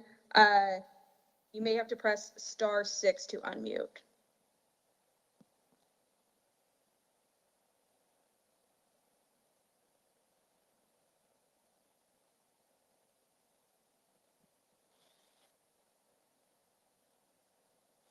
Hello. Yes, we can hear you now. Hello, this is Michael Keegan with Don't Waste Michigan. Sat through a lot of these, and it's always that Palisades is special. What's special about Palisades? Where do we begin? Anyway, the plant did shut down early on May 20th, not as it was planned, and they also had a pretty big tritium leak of 845,000 picocuries per liter. And there's piping problems and buried pipe problems. But I sat in on a hearing February 12th. It was a pre-hearing. And at that pre-hearing, the ASLB Holtex Council agreed that NRC Inspection Manual Chapter 2562, entitled Light Water Reactor Inspection Program for Restart Reactor Facilities Following Permanent Cessation of the Power Operations, fully governs the restart at Palisades. claiming it addresses all key issues of design basis, operational, readiness, and quality assurance. And that challenges beyond this are not admissible. But the NRC Office of General Counsel rebutted this testimony and disagreed. That was Michael Spencer, stating that the inspection manual 2562 is an inspection and oversight tool only, not comprehensive licensing guidance, and that licensing only included to support inspection content. Can the NRC Restart the panel confirm that this is following the General Counsel's interpretation? You've got 10 seconds remaining. Okay, all right. So, has this been reviewed by General Counsel? Because the testimony of Michael Spencer says that it's not. And early on in the presentation, I heard January 21, Your 2 NRC minutes are up. regulation allows restart. So could you please address that? Thank you. Thank you for your question. So we're not going to be able to comment on any proceedings in front of the licensing board, but what I can do is talk to you about Inspection Manual 2562. So Inspection Manual Chapter 2562 was a document that was designed to give internal guidance for the oversight of the Palisades Restart. It is not a document that governs the licensing actions. The licensing actions are governed by our regulations. So I think that was the genesis of your question. The manual chapter is a document that governs the oversight of the restart of Palisades. Thank you. Yeah, and I want to clarify one thing here, Sophie. So to clarify what Jason was stating earlier and to address the comment about the shutdown in 2022. The plant was shut down because there was some leakage from a seal on the control rod drive mechanism. This was not an emergency situation. So we define an emergency very specifically in our regulations about what constitutes things that individuals would have to take specific actions for. The plant did elect to shut down when leakage reached a certain level. This then prompted them to go into the decommissioning state at that point in time. However, this was not an emergency situation. There was no individuals that were at risk during this portion of time. Thanks, April. Courtney, do you want to try Sally again? Yep, just let me see, Sally. I'm going to move you so that you can, Sally, if you could please see if you can unmute your mic, and then you'll have 2 minutes.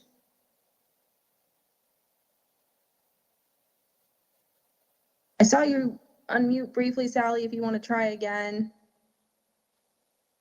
Can you hear me now? Yes, we can hear you, Sally. Oh, You got thank 2 minutes. you. Thank you for allowing me to be heard. In referencing my questions, I want to refer to the manual that was already referred to, IMC 2562, section 6.04. The manual indicates that the NRC inspections should include the resolution of open or deferred items not previously completed due to plant shutdown.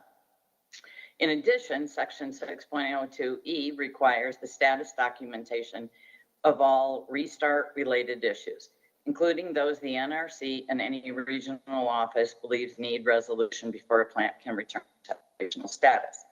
Given these manual guidelines, it is significant to note that in 2019, the NRC did grant Entergy's request to defer required post-Fukushima seismic hazard re-evaluation work until after the planned permanent shutdown of Palisades. Now that Holtec is seeking to return the plant to operation, these deferred commitments appear to be unresolved safety issues.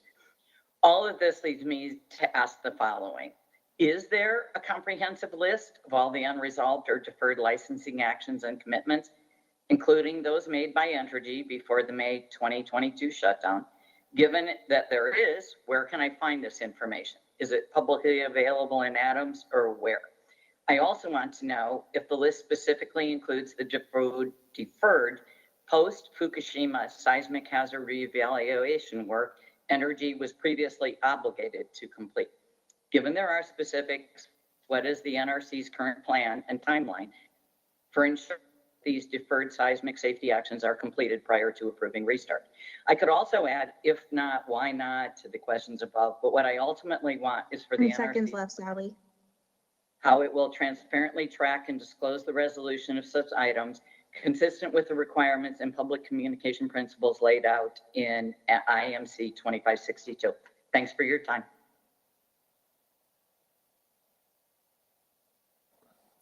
So you referred to Manual Chapter 2562, and I think you referred to the open items list. Again, that document is for the oversight of the restart and not for the licensing activities. So that would be an internal list that we would create that we want to track for oversight of Palisades. Yeah, and so to specifically discuss some of the items that might be on that list, items that were deferred or, delayed basically because of the shutdown in 2022, right? So those are things that the inspectors are actively reviewing at this point in time. As I was describing the system return of service plan specifically, any maintenance activities, any licensing requests or deferrals, right, that are related to those systems or those functions, or even the programs such as the post-Fukushima actions, are items that we are actively reviewing at this point in time as part of our system return to service reviews and also the program reviews. So some of these things we don't have conclusions on yet, so I'm not going to discuss what those items are at this point in time, but I will say that we are actively reviewing the seismic hazard reanalysis and the licensee's plan to address that issue, as well as other items that were open during that period of time. And as far as our documentation, if you go back, there was when we have open items at a plant, we may call them an unresolved item. We did a thorough review of that in our database that we track. We keep the information for forever. There was one unresolved item, and it was around a calculation for their main steamline break analysis. That is actually part of the licensing bundle to address that. So that's an example of an item that was brought up as far as a deferred item that was not resolved when they went to decommissioning phase, that is being resolved as part of the restart process. Thank you so much for your questions, Sally, and bearing with us as we try to get you back into the queue.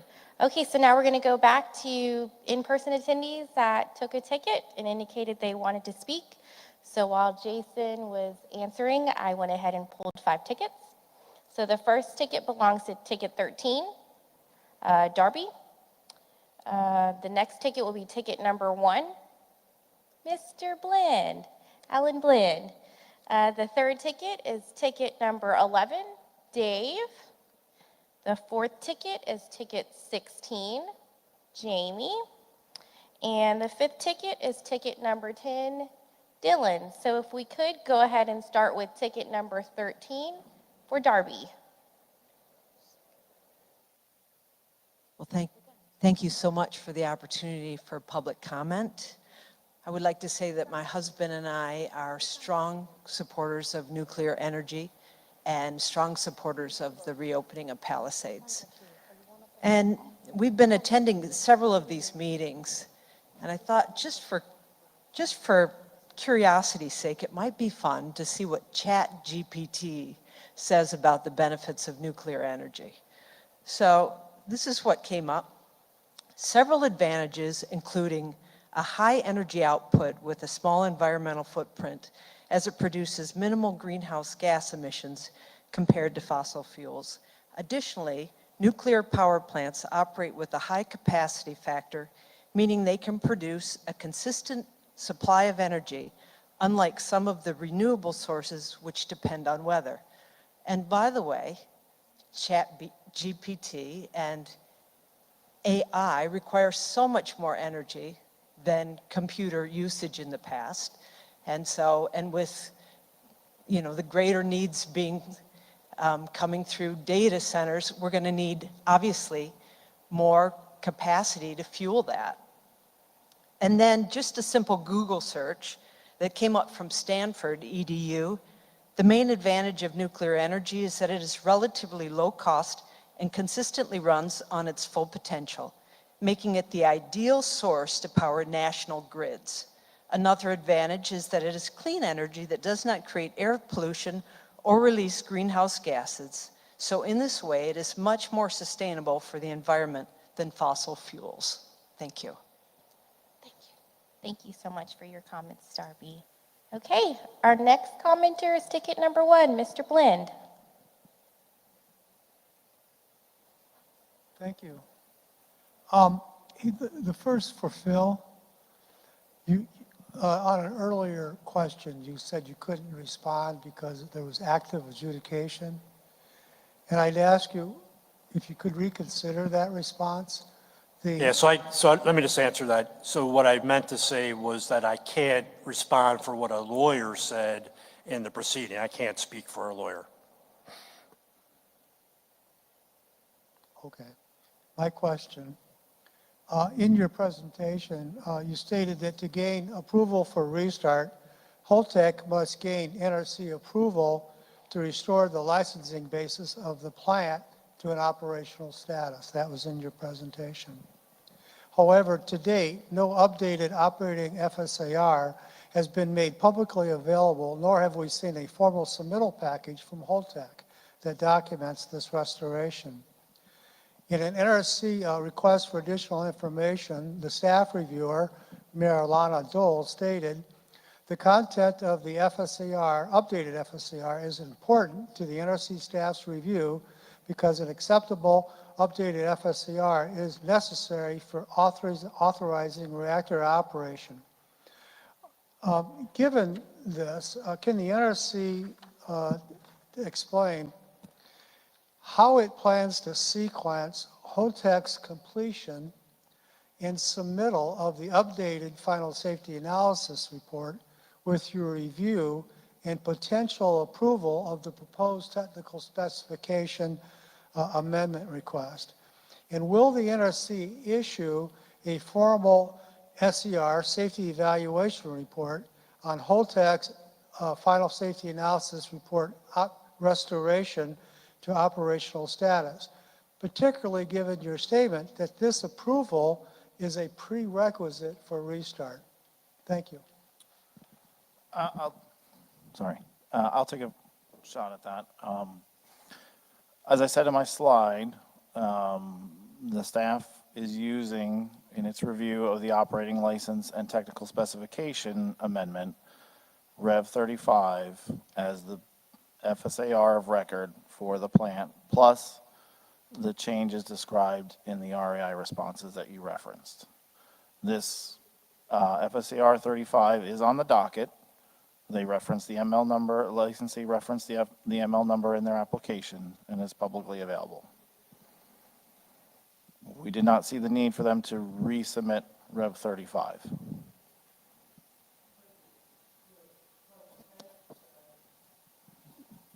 To gain approval to restart, Holtec must gain NRC approval to restore the licensing basis. Can you The expand NRC upon will that? review and approve the license amendment request, which is modifying the technical specifications.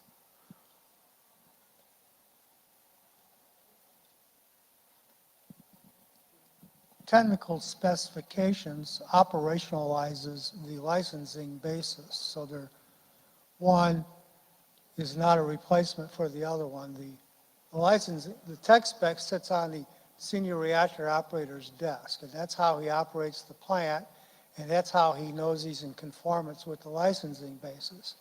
But it is not the licensing basis itself. Correct. The tech specs are based on the design of the plant. The design of the plant is spelled out, in this case, in Rev 35 of the FSAR, the updated FSAR, as well as the REI response that they sent into the license amendment request. So you have no plans to review the result of Holtec's updating of Rev 35 to whatever it becomes in support of the tech specs? Well, they provided in that REI response the changes from Rev 35 till the current, what they're planning to start up with. And we're using that, again, as the basis for our review of the technical specifications. Thank you, Mr. Blinn. Thank you, Justin. Okay, our next commenter is ticket number 11, Dave. Yeah, good evening, and thank you for the opportunity to speak. My name is Dave Manson. I'm the superintendent of Van Buren Intermediate School District, and I'm here tonight to express our appreciation for the partnership we've built with Holtec and the Palisades team. They've been supporters of public education and committed to our students and to the long-term future of our community. The restart of Palisades represents more than the return of energy production. For many, it's the return of opportunity. It brings high-skill, high-wage jobs that give our graduates a reason to stay, grow, and thrive in Van Buren County. Many of these careers require technical training similar to that we provide at Van Buren Tech and Van Buren ISD, rather than a traditional four-year degree. These careers can provide many students meaningful work without the burden of additional student loan debt. In addition, the reopening is also helping build a strong local economy that strengthens our schools, leads to better funding, improved resources, and expanded opportunities in Covert Township, across Van Buren ISD, and the Southwest Michigan region. Van Buren ISD looks forward to continuing our work with Holtec on long-term workforce development, aligning our educational programs with the growing needs of the energy sector and skilled trades. This is more than a restart. It's a reinvestment for our students, our schools, and the future of Van Buren County. Thank you. Thank you so much for your comments, Dave. Okay, our next commenter is ticket number 16, Jamie.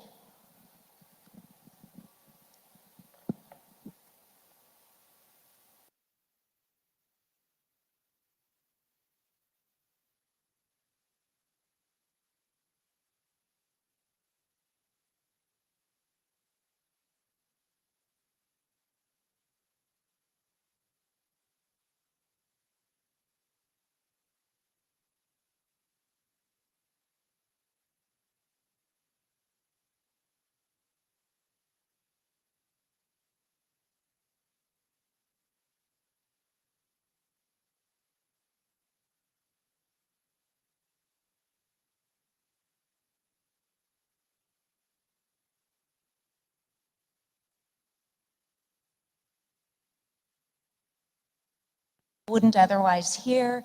We've been aware of near misses, difficulties with the power plant. Really from the beginning, there have been things that have happened along the way that do cause concern, and maybe they aren't made known to everybody else. So all of these things that have been brought up that are positive are wonderful, and any community would benefit from those things, but they can happen a lot of different ways. So my question is related to it feels chaotic how this is all unfolding. So here's my question. In your presentation, you stated any work completed prior to implementation of an NRC approved operating licensing basis must be the approved licensing, must meet the approved licensing requirements. Additionally, the NRC Office of the General Counsel, in its response to the Palisades hearing request, acknowledged that Holtec's ongoing on-site work and related NRC inspections are being conducted at risk, pending final approval of both the updated licensing basis and the technical specifications license amendment request. It appears that the number of ongoing design and modification activities could number in the thousands, covering a whole wide range of systems and components. Jamie, you've got 5 seconds. Thank you. Reconciling all of this work to a not yet approved licensing basis and set of technical specifications could prove extremely difficult and introduces the risk of inconsistencies or omissions that could impact safety. Given this, how does the NRC plan to sequence its inspections and evaluations of Holtec's ongoing at-risk activities with the final review and approval of the updated FSAR and technical specifications? All right, thank you for your question. So as I was describing our inspection process, and as Justin was talking about, the licensing documents that we're reviewing along the way, right? He mentioned the transitional quality assurance plan. So the quality assurance plan, as described, is something that's required in the regulations that gives a set of standards of how work needs to be done to make sure that all safety components can perform their safety functions. That is written into that transitional quality assurance plan. That is what my inspectors are using to review the work that's going on, that's in progress right now. What that leads to then is that operational quality assurance plan. The items that are being looked at in the transitional quality assurance plan that are meeting those requirements of 10 CFR Part 50 Appendix B would be the same requirements that are in that operational quality assurance plan. So that's going to translate over into that operational phase. So while we're reviewing things right now, we're reviewing them to the standards that would be required in an operational phase. So that's how we would reconcile any of the work activities that are going on currently to what we would look for a normal operating plant. And if there are differences between those two, we would expect the licensee, Holtec, to do some kind of repair, replacement, corrective action, whatever it is that needed to be done to make sure that they meet those operational standards before they would get to that point in time where they would operate the facility. And one, just help clarify that piece. 10 CFR Appendix B, which is the overarching regulation for quality assurance, is in full force right now at the station. It's not in the future. It's not when they go to operational state. Appendix B applies because they have a 10 CFR Part 50 license. So they are required to apply to comply with Appendix B.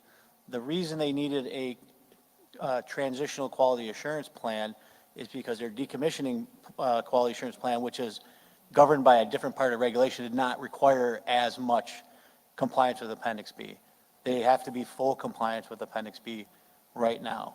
When we talk about at-risk work, what we're really describing is if there was a change in the license basis that was not expected, right? The expectation going forward, how they do their work, is they expect what they've submitted will be approved, right? That's kind of how they have to go about their business.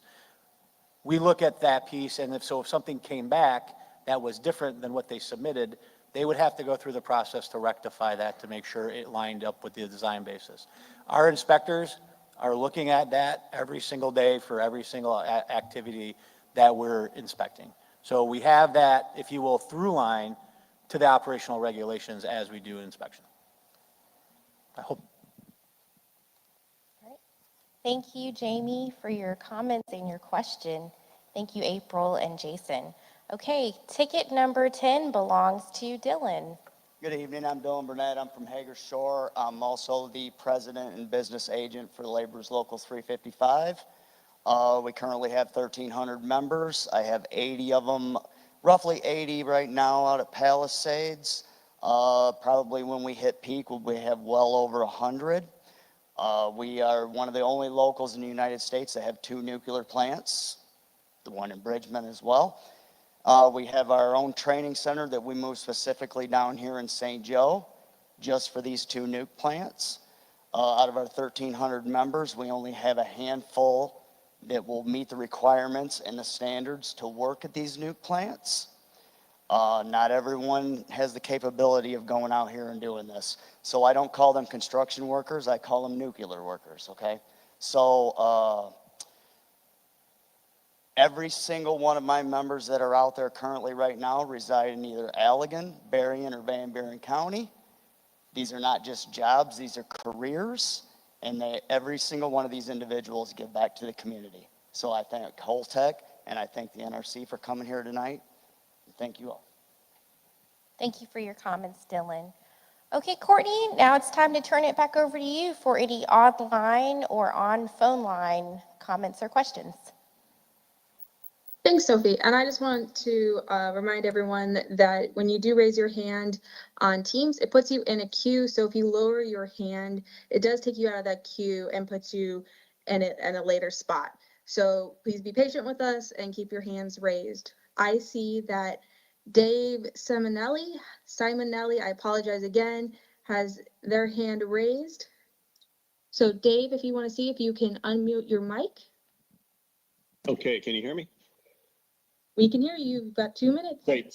Okay, my name is Dave Simonelli. I'm a resident of Palisades Park and a board member. At the January 14, 2025 meeting between Holtec and NRC staff, Paul Klein of the NRC's Corrosion and Steam Generator branch requested that a defined service life be included in Holtec's submittal for steam generator tube sleeves. In response, Holtec's technical specification change request now states that each sleeve may remain in service for no more than 10 years of operation from the outage in which it was installed. But this appears to contrast with Holtec's previous public statements that its steam generator repair plan, which includes the use of sleeves, will ensure long-term reliability for the next 20 years. And just recently, on April 12th, a press release from Holtec noted steam generator tubes exhibiting localized indications will be sleeved. This, along with other proactive measures, is projected to extend the equipment's service life by up to 30 years. So I have two questions. First, can the NRC explain why it was necessary to require that a 10-year sleeve service term be explicitly included in technical specification rather than managed under a separate engineering program or an inspection schedule? And second question, Holtec plans to sleeve 949 steam generator tubes. The remaining 15,489 tubes, some of which have already been plugged, were constructed with material that is known to be susceptible to stress cracking and has been in service what appears to be well past its design service life. These tubes were exposed to the same high pressures and temperatures as the nearly 1,000 tubes that are now require sleeving. 10 Question, seconds left, Dave. how can the NRC assure the Palisades community, which lies within 5,000 feet of the containment vessel, that the remaining tubes won't fail when in service? From a retired civil engineer's point of view, these tubes will fail, risking multiple radioactive releases and necessitating frequent plant shutdowns, which will lead to a loss of confidence in the safety of Palisades Park. Thank you. Thanks, Dave. Thank you, Dave. This is Jamie Pelton with the Division of Operating Reactor Licensing. So first I'll say the repair methodology is under review by the NRC and by technical experts within the NRC. We have our regional inspection staff that are there observing the work every day. So I'm also going to offer Paul Klein, you are online. Is there anything that you would be able to add that is not pre-decisional as part of our licensing review to Mr. Simonelli's question? Yes, Jamie, I think I can add to that. Can you hear me clearly? We can hear you clearly, Paul. Thank you. Yes, Dave, this is Paul Klein from the NRC staff in Rockville, Maryland. And you did refer to a comment that I made in the pre-submittal meeting, but I think the comment that I made was a little bit different. I didn't require them during that meeting to submit a service life with the sleeves. I think I made a comment when they mentioned that the service life would be limited, that was a good idea. And the reason I made that comment is if you have a limited service life as an NRC staff reviewer, you understand that you're going to accumulate operating experience in that interim time period. And based on that operating experience, you'll reinforce that you don't have any issues with the sleeve once it's installed into the tubing. So that was the context of that communication. And I think the technical reason that they limited the service life to 10 years is related to the testing that was performed and the projected duration of the sleeve. That doesn't mean that they can't do additional longer-term testing and qualify it to a longer period. So I hope that that's helpful. And then your second question related to the tubes that are either not sleeved or repaired.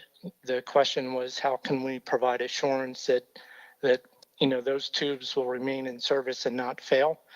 I think the answer to that is that there's very rigorous inspection programs that are employed in steam generators across the PWR fleet, not just in Palisades.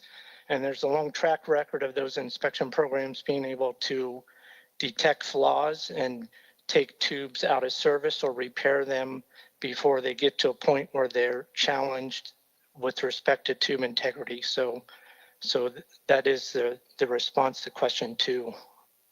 Hope that is helpful.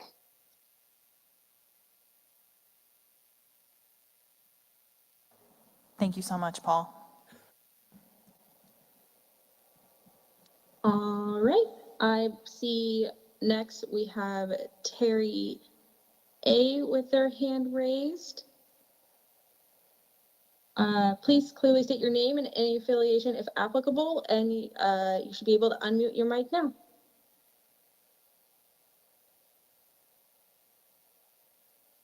Terry Alsterda, you should be able to unmute your mic.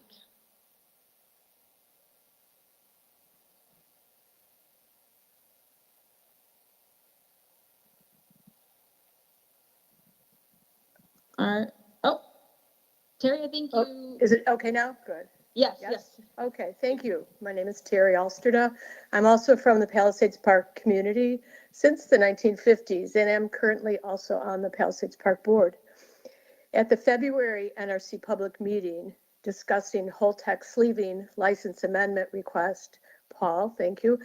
Paul from the NRC steam generator branch stated that in addition to Holtec's proposed sleeve repairs, there would need to be a follow-up meeting to address the root cause of the steam generator's tube degradation, with an emphasis on maintaining long-term steam generator tube integrity. So I have a couple questions that I'll list out. And then number one, has that follow-up meeting been scheduled or held? And since we all share the common goal of plant safety, I'm wondering if Holtec has implemented, since its June 24 results that revealed the significant degradation and increase in the number of steam generator tubes with the stress corrosion cracking, did they implement the wet layup procedure following those results?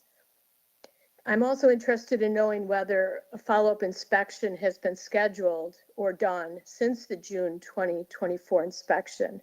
And if done, what were the results? And if not done, what are the reinspection plans? And will those results be shared? Thank you. And thank you for your question. So I'm going to talk to the inspection portion and some of the activities that have been going on since then. So Holtec did complete a root cause analysis related to the issue that was talked about, where they were looking at the causes of why there was a larger than expected number of tubes that had indications during that first inspection period last summer. So our experts in the agency who look at structural integrity of steam generators and of other components are reviewing that root cause analysis right now. And more importantly, they're looking at the corrective actions that Holtec is taking and implementing currently to make sure that the steam generators are put in the proper conditions so that those issues would not recur. So they did take immediate corrective actions when the issue was identified last summer to ensure that the layup conditions were appropriate for the steam generators at the time.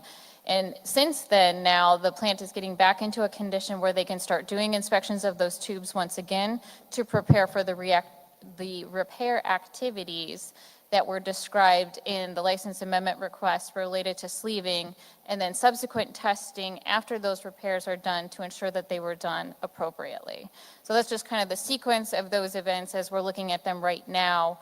We will document our review of that root cause evaluation, as well as looking at the inspection activities for the steam generators once those activities are completed, They are ongoing right now, so those results are not yet available. And then Jamie, I didn't know if you wanted to add anything additional about meetings. And Paul, I would just ask if there's anything you'd like to add.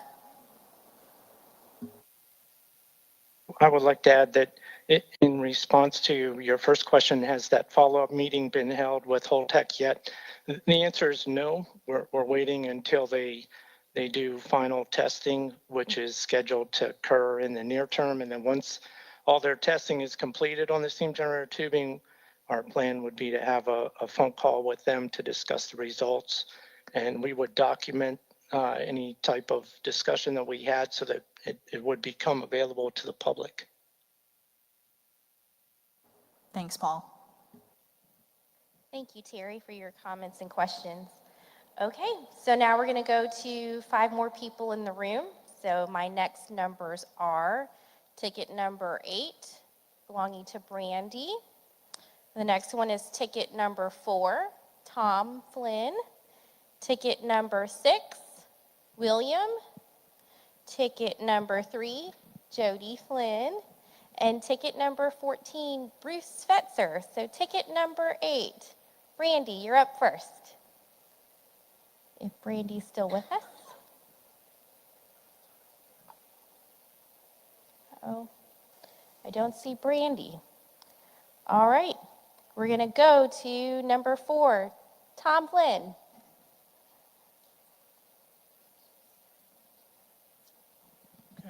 First of all, I'd like to thank the Restart Panel for holding this meeting and Lake Michigan College for being a good host for the facility. I'd say something to the South Haven people, but they all left. But somebody should get word to them. They're not going to get any power from this restart. I think it's going, unless they buy it from the Michigan Energy Cooperative or Hoosier Energy Cooperative. So I ought to let them know. But my question really, I'd like to get clarification from the panel on the origin of the interpretation of the PR 5117 we've been referring to as the Burka denial today. That permits a licensee to return a decommissioned plant to operation under the existing regulatory framework. Specifically, did Holtec independently develop this interpretation, or did NRC staff participate in the formulating and endorsing of it prior to its use for Holtec regulatory roadmap to restart Palisades? And I guess if the answer to that is yes, I would further ask if NRC staff was involved, if there's a formal review or integral legal review process from the Office of General Counsel to validate the interpretation accurately that reflects current NRC policy. Thank you. Yeah, I appreciate the question. There is no interpretation of that. It was a clear commission decision, direction to the staff that the commission's decision was that existing regulation should govern restart of current power plants. So I know there's been some discussion around interpretation, who made that decision. The commission, the 5 commissioners, or however many there were at the time, voted on that and made that decision. So there's not been an interpretation by the panel. The panel had to work inside the decision of the commission, right? We're not policymakers. We're implementing commission policy. That's our job. So that's the first piece. And as far as engagement with our general counsel, our general counsel, again, they're not reviewing, they're not approvals. They provide us guidance on legal questions. We've had general counsel on the panel from the beginning to help us through some of these more legal questions. Nobody here is an attorney. We're all engineers. So we needed to make sure that our actions were consistent with commission policy and regulation. So we had that the entire time. I know folks who followed the hearing, Michael Spencer was our lead for quite a bit of time. We now have some new person. Anita is our legal counsel. But we've been in lockstep with OGC's guidance and advice to the panel. So in summary, there's not an interpretation of the PRM. It's a clear commission decision. We've had to operate inside of that decision and what the commission decided. Didn't make policy, and we've had general counsel in lockstep with all of our actions. Thanks. Thank you, Tom. Thank you, Jason. Okay, our next ticket is number 6, William. Okay, great. My name is William Stark. I have a family cottage. It's within a quarter mile of the Palisades Park plant. First of all, I'd like to start out by thanking the NRC panel for all your time and effort to put this together for us. And also, I do appreciate the comments offered by many of the local municipalities and school districts in terms of the great value that this can bring to the whole area here. However, one of the things I wanted to give you before I get into my question is a little background about who I am. I'm a certified safety professional. I have over 30 years in working, doing comprehensive safety, health, and liability risk assessments for the world's 3rd largest broker. I deal with projects like this on a regular basis. Recently retired, but the concepts are still basically the same. And I know you're all concerned about risk up there sitting on that stage. But what I wanted to do was that based on some of the things that I've seen in your presentation, I have this following context for you to consider. In your presentation, you state that that NRC staff is using the existing regulatory framework referenced in the Commission's 2021 denial of petition for rulemaking, PRM 5117, that we refer to as the Burka petition denial, to justify Holtec's proposed restart of the Palisades plant. We strongly object to this reliance.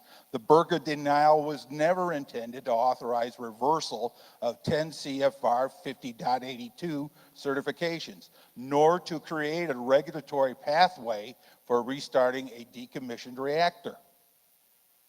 More critically, the U.S. Supreme Court's 2024 decision in Lauper Bright versus Raimondo overturned the Chevron doctrine and made clear that federal agencies like the NRC cannot expand their authority through internal interpretation. Agencies must now rely on clear statutory authority or undergo formal rulemaking. Using the Burka denial to justify restart is, in our view, an impermissible expansion of NRC authority, absent congressional action or a new rule. Regardless of legal interpretation. Mr. Stark, you've got 5 seconds. Regardless of legal interpretation, the fact remains no current NRC regulation governs the restart of a decommissioned plant. Relying on the Burka denial to fill this void undermines both the Atomic Energy Act's public participation requirements and the Administrative Procedure Act. In its response to our petition for a public hearing, NRC General Counsel Michael Spencer stated that the Burka denial sets commission-established policy on the reauthorization of reactor operations for plants in decommissioning. Our question is this: does the NRC staff consider the Burka denial a policy-setting action that expands the agency's authority to approve the restart of a decommissioned nuclear plant, despite the absence of any formal rulemaking or explicit statutory authority? Thank you for your statement and your question, and I'll restate what Jason just said. So the staff takes our direction from the commission. There was a petition for rulemaking, and the commission answered that petition for rulemaking to deny the rulemaking and stated to the staff that we have the regulations in place to govern a restart. Thank you. Thank you, William, and thank you, Phil. Okay, so my next ticket belongs to ticket number 3, Jody Flynn.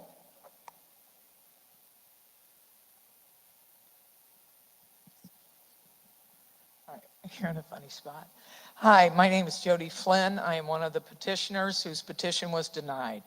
I am unaccustomed to being in a courtroom, but I watched a team of attorneys and members of the ASLB address petitions. I was encouraged to petition and that my public participation was important. I kind of wish I had had a team of attorneys behind me. I don't really feel that my public participation was indeed important. We were basically petitioning at the NRC demand that the reopening of the power plant, the first nuclear power plant in the country, to be held up to current safety standards. Instead, if you are okay with using 1969 standards, I ask you, if you are willing to allow a company who has never run a power plant before to use standards you set over 50 years ago, were all those standards meaningless that you created? And I'm confused about the license that Holtec currently holds, that is decommissioning license, because Holtec seems to be making a lot of public statements on when they will reopen. Now, I find this very presumptuous of them. Does the NRC find Holtec's confidence dismissive of their authority? This seems like a breach of trust to the public. I am afraid you will indeed need to work harder for that trust. So do not tell me that you will not approve anything that is not safe, but demand that the Palisades Nuclear Power Plant be held to today's safety standards. And do not forget that this is the first power plant to potentially reopen, and that you will be judged for decisions you make at this monumental and critical period of time in nuclear industry's history. Take time and do it right. Holtec's in a hurry for money, but remember, you're not. You're saying you don't care about how fast it goes because you care more about safety. Thank you. So with respect to, this is Jamie. Jody, thank you for your question and your comment. So with respect to the license that Holtec holds right now, so they hold an operating license that was amended in 2022 to put it into a decommissioning state.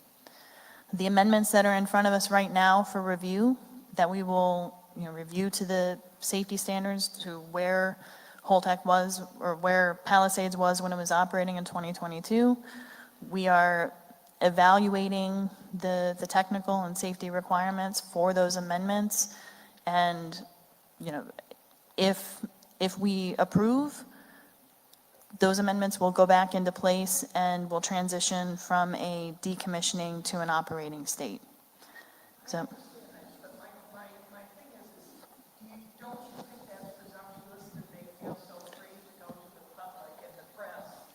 No, we're opening at this date. No, we're going to be open. Don't you darn worry about it. And that is, it's dismissive of your authority, is what I think. And do you feel that? How do you feel about Holtec making a decision that you are supposed to be making? So I understand your statement, and Holtec will only be allowed to restart if we make the decision to issue the licensing bundle. And we are, conducting our due diligence. They will not. They won't unless we decide. So maybe that would be something you should do in order to not be, I think they're making fun of you. So just a couple things real quick. The decision is the commission's whether to issue the licensing actions or not, wholly and truly. That's it. For Holtec statements, like everybody else, has their right to communicate in which way they want. They have First Amendment rights. We're not going to address that piece. But even, when a licensing action is issued, right? Even if the licensing actions are issued, that doesn't stop our safety responsibility. The oversight program continues and continues. We have inspectors on the site every single day. We have team inspections that go. We have April as a branch chief who has oversight responsibilities. I personally have oversight responsibilities for the site, right? So we have personal accountability, like you said, to the safety responsibility on the site, as is Holtec, right? So where I understand the comment, we just want to make sure that it's clear that the decision is in front of the commission makes the decision, right? As far as the speed, things are happening at a regular pace. What Jamie's team laid out their licensing, their licensing timeline was based on normal commission licensing timelines. As Holtec does the work that that complete towards restart, my team is there to inspect.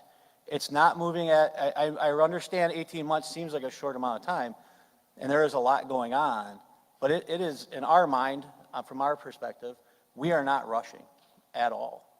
Now, does that mean we're going to slow everything down? That's, if we have reason to, we will. But until that happens, we're not going to do that arbitrarily. We will look from a safety perspective, and if there's something safety-wise that we need to engage on that Holtec needs to correct, we will do that. What about the safety regulations from 1969 to present? Do those, are you just dismissing those, that those were those set up like they're not important? We really can just go back for 50 years and everything's going to be just great? So I'll attempt to answer that. So each plant in the United States has a design basis and a licensing basis. That licensing basis changes over the lifetime of the plant based on licensing amendments. So Palisades has, the licensing basis has changed over the lifetime of the plant, and that's what we're evaluating it to their licensing basis when they shut down in 2022. The design basis was from 1969. So you get why that's tricky for us. You get why that seems pretty darn scary, right? And that just like Bill Connor was saying about a car he's working on, that he can't put in a safety airbag. I mean, if you use that as a basis, aren't you sort of dismissing some pretty big safety issues? So let me help. Lessons that it's progress. So let me see if I can help a little bit. So yes, their license basis was established when the plant was licensed in 1969, I believe it was. But they maintain that license, and the NRC has processes to look at that license as new information comes in, if new technologies are identified, and we look to see if there's safety benefit to modifying that license. We have a process called the backfitting process that we would look through and see, hey, do we think, we look at from a risk standpoint, I think there was a gentleman here talking about he was in the industry for risk. We look at risk very closely, numerically. We model risk, we look at the plant models risks. So we understand if there's a safety benefit to doing so, right? And so over time, I'm sure if we went back and look at Palisades license over time, it's been modified here and there for those things. So just because it was issued in 69 doesn't mean it wasn't updated. Now, what everybody's referring to is there was a point the commission decided, hey, here's this set of what we call general design criteria, right? That's a 10 CFR 50 Appendix A. And that plants from that point on had to be designed to that general design criteria.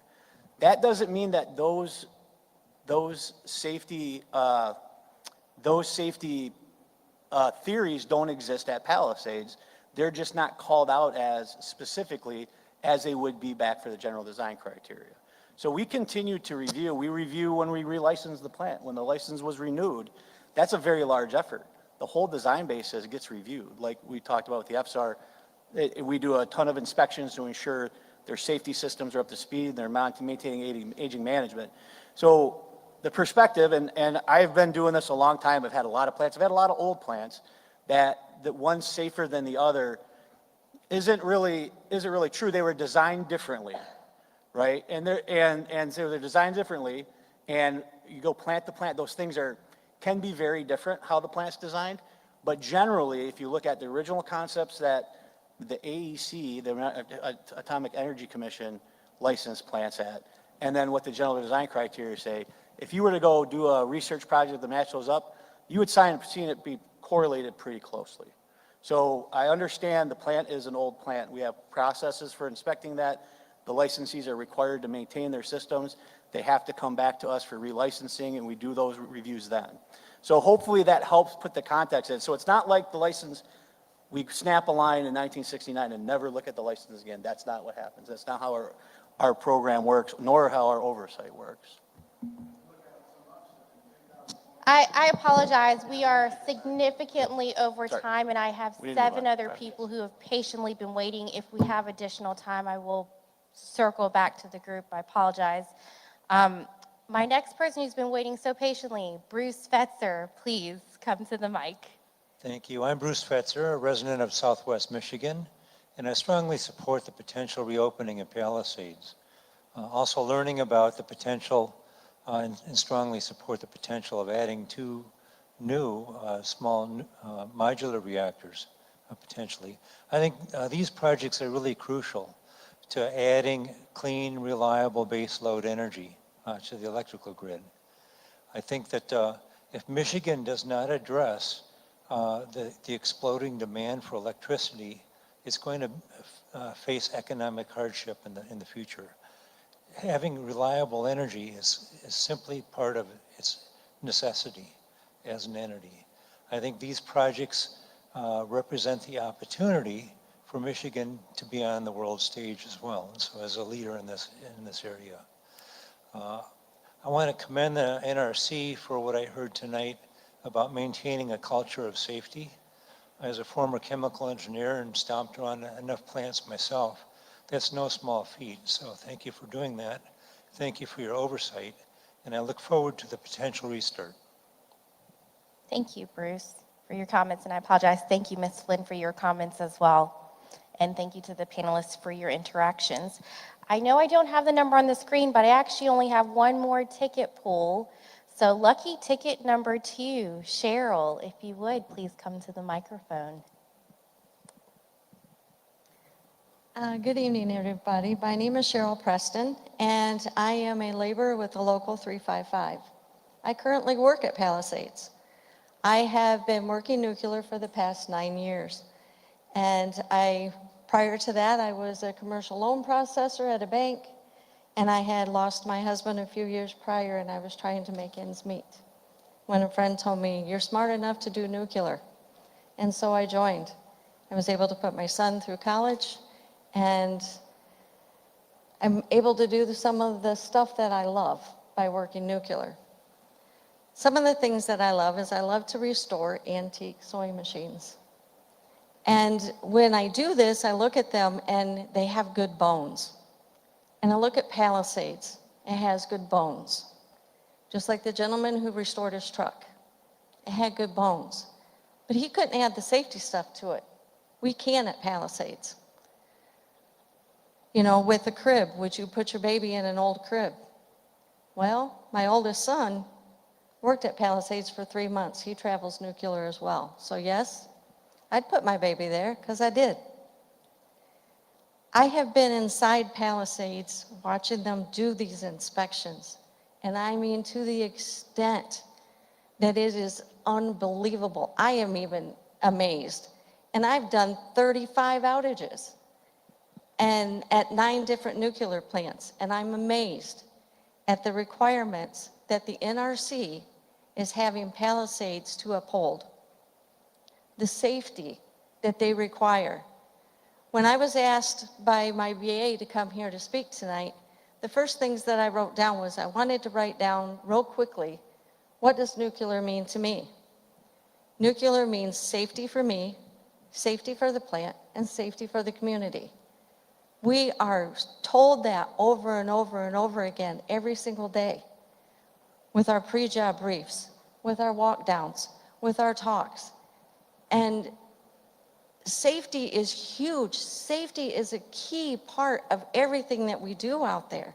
Not just for us to be safe, but for the plant to be safe. And if the plant is safe, the community is safe. Those are things that I want you guys, I know that you're sitting here and you don't want this to restart, but I'm telling you, working on the inside, it can. I'm seeing what it can do.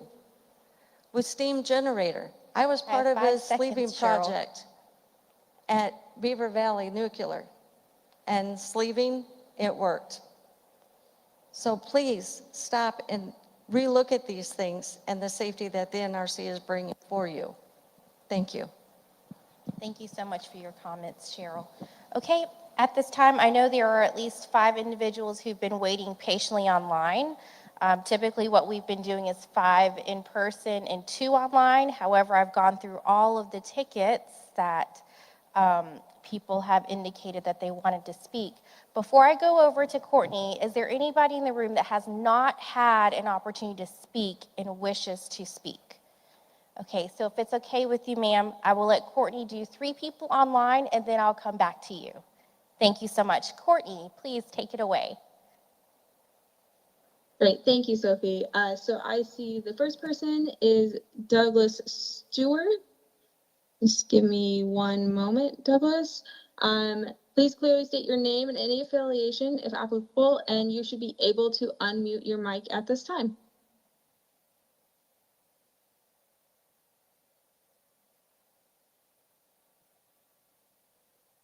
Again, Douglas Stewart, you should be able to unmute your mic.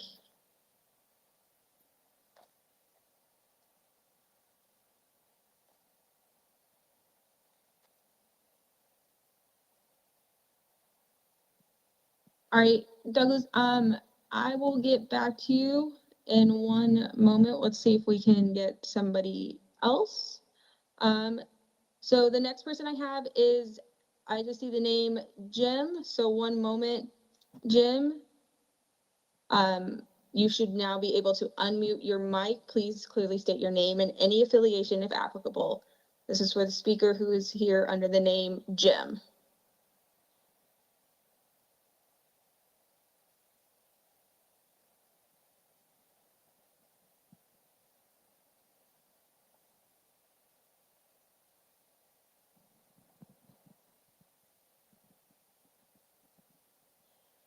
Once again, Jim, you should be able to unmute your mic and speak.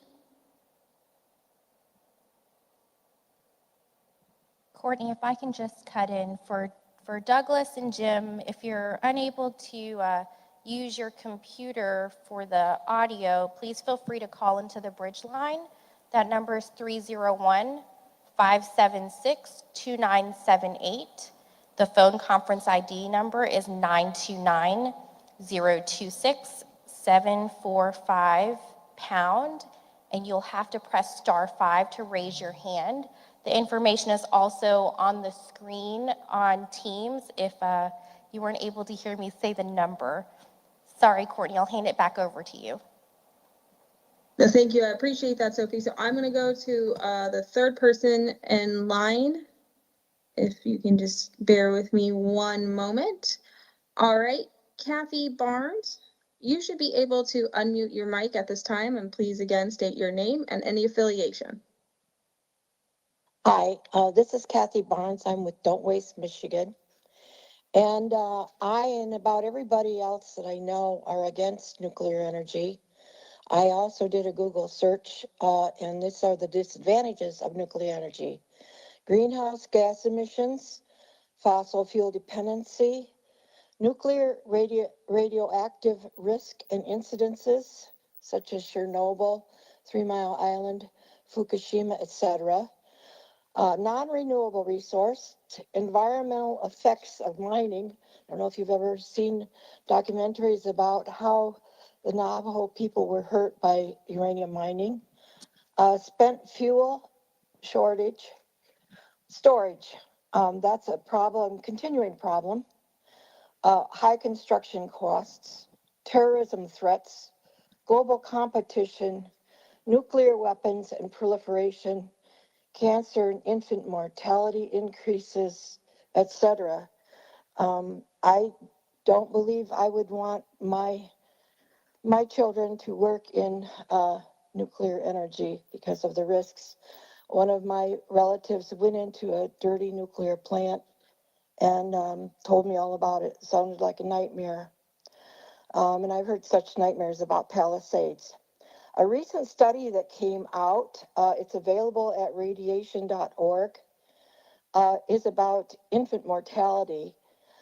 Since Palisades has been closed, the infant mortality rate has decreased by 57.7% compared to an increase of 0.6% nationally. Now that's significant because there's no other reason why there would be such a decrease. You've got 10 seconds left. Okay.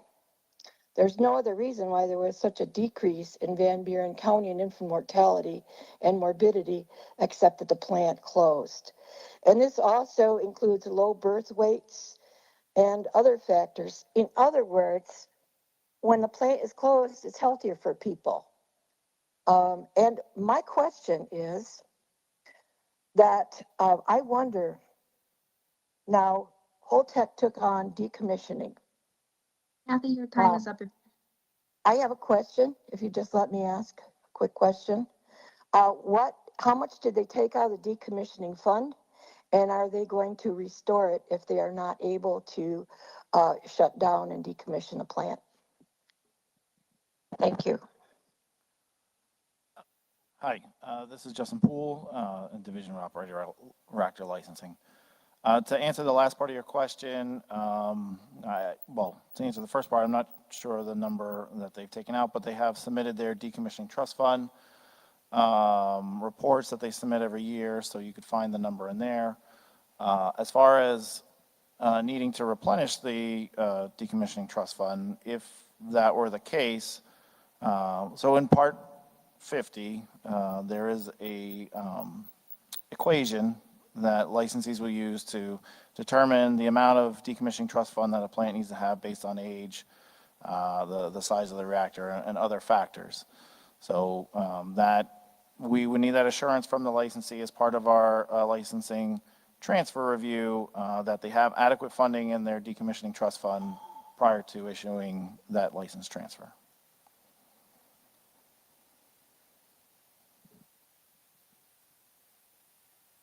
Great, thank you. I'm going to try and circle back to first, Douglas Stewart. You should be able to unmute your mic. There should be a mic button either on the upper part of your screen. If you can just click that, I'll give you a few seconds to see if we can get back to you. Otherwise, as the slide shows, there is a dial-in number and how to raise your hand, and we can try to get to your question that way. So Douglas Stewart, are you able to unmute your mic?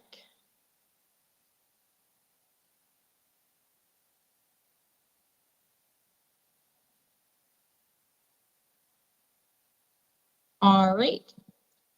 I will move on. I do see that there is a call-in line, so the number starting in with area code 630. If you could unmute your phone. I believe it's ending in 326. And please let me know, is this Jim or Douglas? Hi, this is Jim. Thank you. Great. You've got 2 minutes then. Okay. I'm not sure why I couldn't unmute this computer, but anyway, this is Jim Scott. I'm also a resident of Palisades Park, adjacent to the nuclear plant, legal full-time tax-paying residents of Michigan. And I know this is not the focus of the NRC, but I'm going to bring the comment up anyway for the benefit maybe of some other people in the room. You know, I spent my entire career in manufacturing, and we built products and we sold them to consumers, and we did pretty well, and we needed to make a profit in order to support our employees. You know, and the Palisades Park or the Palisades power plant produces a product, energy, and the owners sell that product to energy distributors who then sell to businesses and consumers. The cost of that power that is produced by the Palisades plant is greater than their customers can or are willing to pay. In other words, they're producing a product that's not market competitive. So the state of Michigan, using our taxes, is subsidizing the power plant, Holtec, so that it can reopen. And so far, those subsidies, that at least the ones that have been announced, are in excess of $150 million.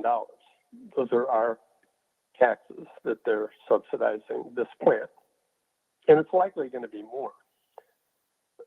So we should understand that, or ask the question, why should our taxpayer money go to support an old and likely obsolete and unsafe plant that was closed by Entergy a number of years ago for these same economic reasons.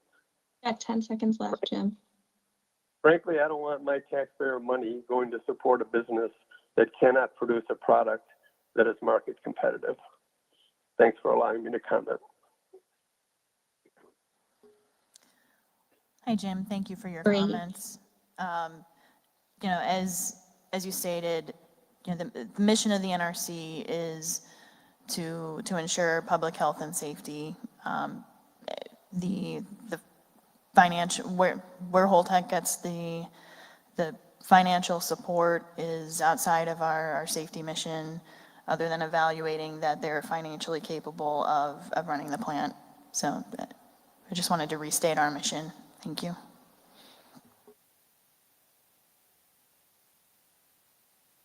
Great, thank you.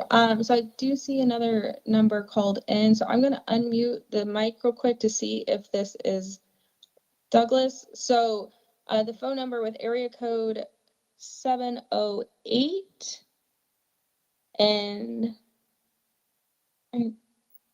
apologies, the number disappeared from my screen. The area code 708 and ending in 527, is this Douglas Stewart? You should be able to unmute your phone.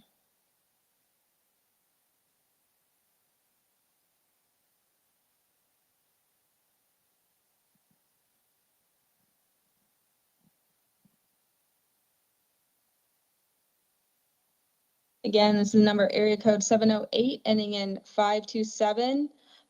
You may have to press *6 to unmute your phone, as well as unmute it on the phone itself if it is double muted. Is this Douglas? Okay, I'm on here. This is Douglas Stewart, finally. Wonderful. You've got 2 minutes, Douglas. Okay, 2 minutes. I'm going to go as fast as I can. Number one, I'm more concerned with the safety of the plant and the casks and the use of the old reactor base to power the new reactor, and also the SMRs. I don't know what the logistics are with respect to what comes first and what comes second, but I do know that the casks probably have to be rebuilt or somehow get moved out of the territory where the plant is.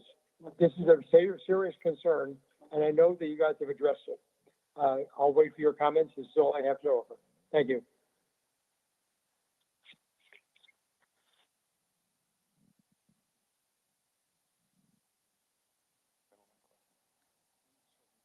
I'm sorry, we didn't fully understand what the question was. Maybe if it could be repeated, or if someone, Courtney, could summarize for us, please.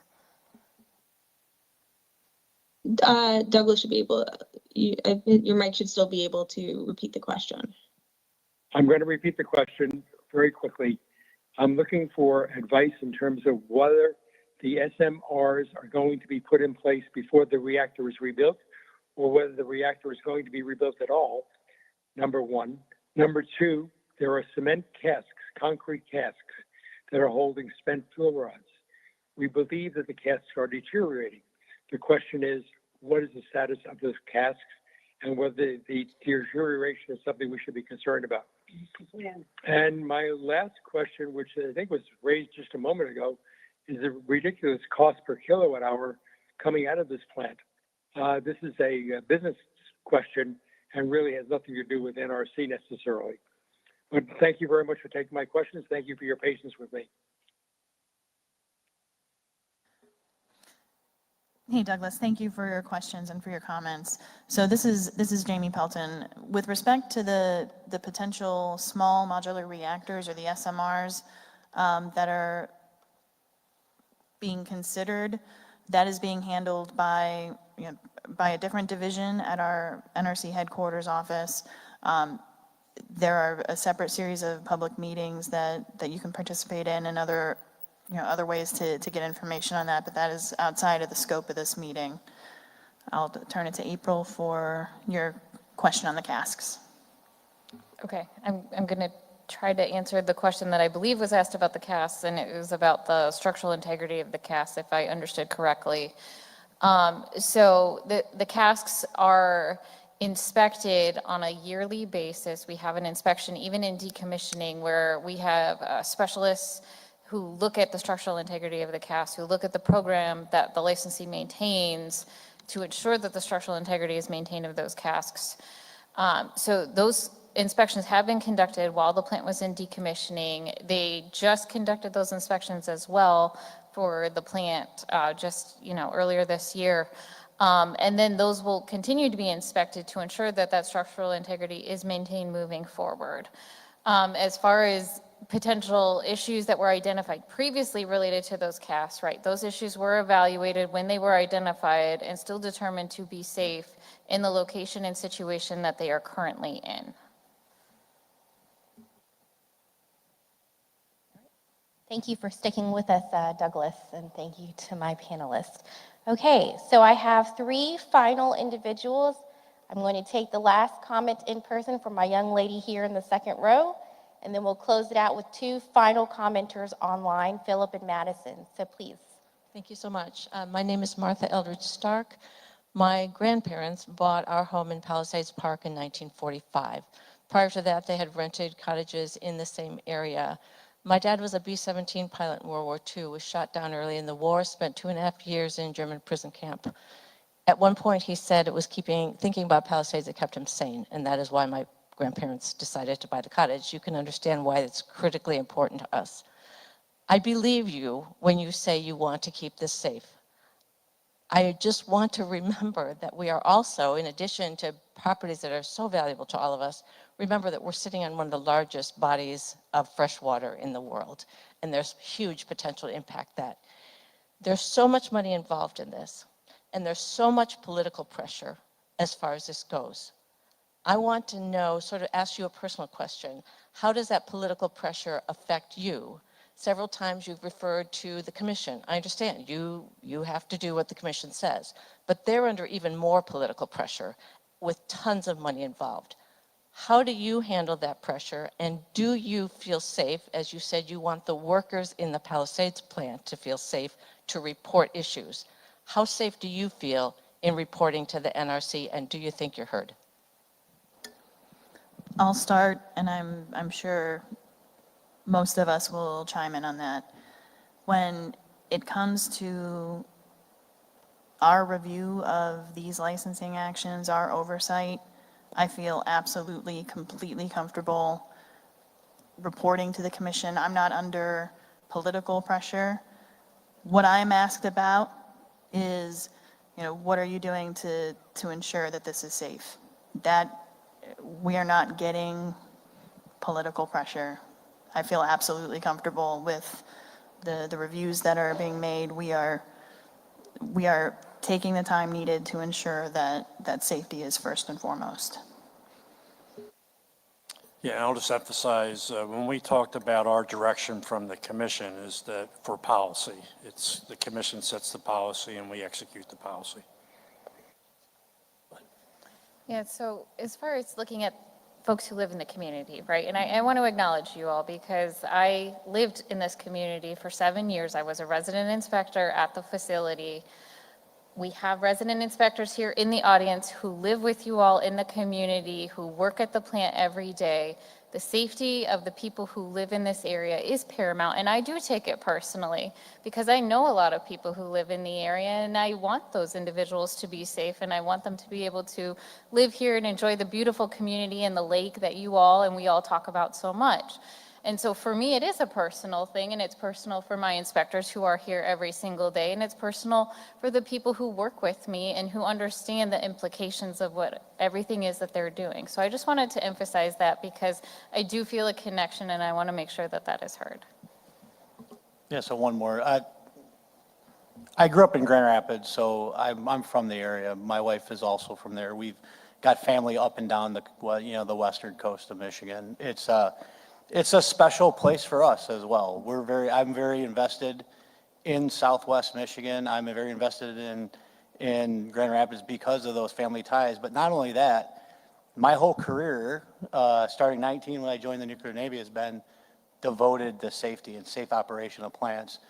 So that's not changed at all throughout my career, through all the different positions I've had. So that is my focus. And I feel comfortable saying, not only this team, but the team that works for me, in Chicago has the same focus, right? That's our job. We take it very seriously. You know, we're all public service. We choose to do this. That, you know, as you talk about asking for a personal anecdote on there, that's mine. You know, this is, you know, we say a lot, hey, we wouldn't let this start up if it wasn't safe. It's true. It's true. We would do our job, which is to ensure that the plant is safe to operate, so your lifelong home maintains, you know, the joy it has, and you can use, you know, pass it on to future generations. You know, and if we had any inkling that that wasn't going to be true, we would take the action we needed to take. Martha, thank you, panelists. Okay, I realize that we are at 8:51, so Courtney, if we could go to, I'm sorry, Justin, did I cut you off? Okay, I'm sorry. Courtney, online, can we go to Philip and then Madison?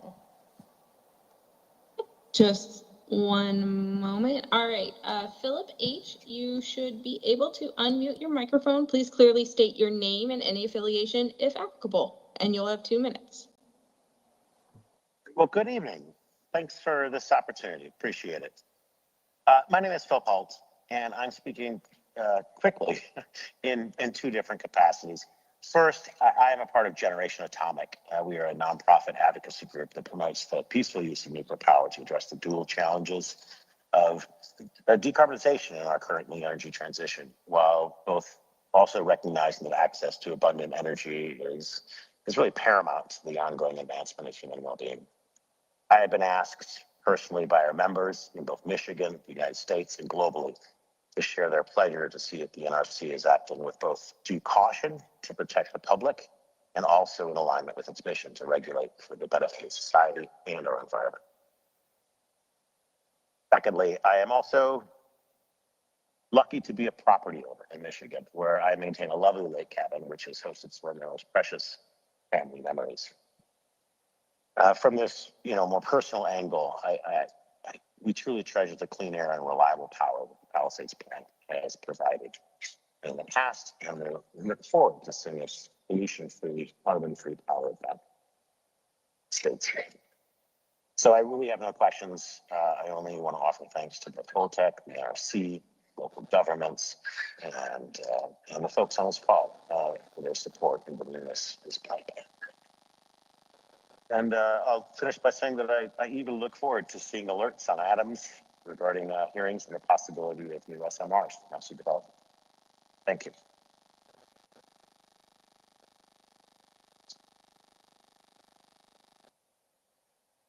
Thank you, Philip. Anyone from the panel, I don't know if you wanted to respond. I know it was more of a comment than a question, but just in case there was anything from the panel. Otherwise, I can go to our last speaker. So one moment. All right. Madison Schroeder. Sorry, didn't turn off the alarm. You are our last speaker. If you could please clearly state your name and affiliation. If possible, your mic should be unmuted and you'll have 2 minutes. Great. Thank you so much. I'm excited and a little nervous to have the last question. My name is Madison Schroeder, and I'm also actually here on behalf of Generation Atomic in support of the Palisades Restart. I wanted to ask one question, and I understand if there might not be a clear answer to this at the moment, but I'm curious if you had any insight into how the April 9th, 2025 executive order on zero-based regulatory budgeting might affect the restart process of the Palisades Nuclear Plant, if at all. So thank you again. Hey, Madison, thank you for your question. All of the executive orders are being evaluated by the NRC. For any specific questions on those executive orders, I would ask you to reach out to our Office of Public Affairs. Thank you. All right. Thank you, Madison, our final commenter.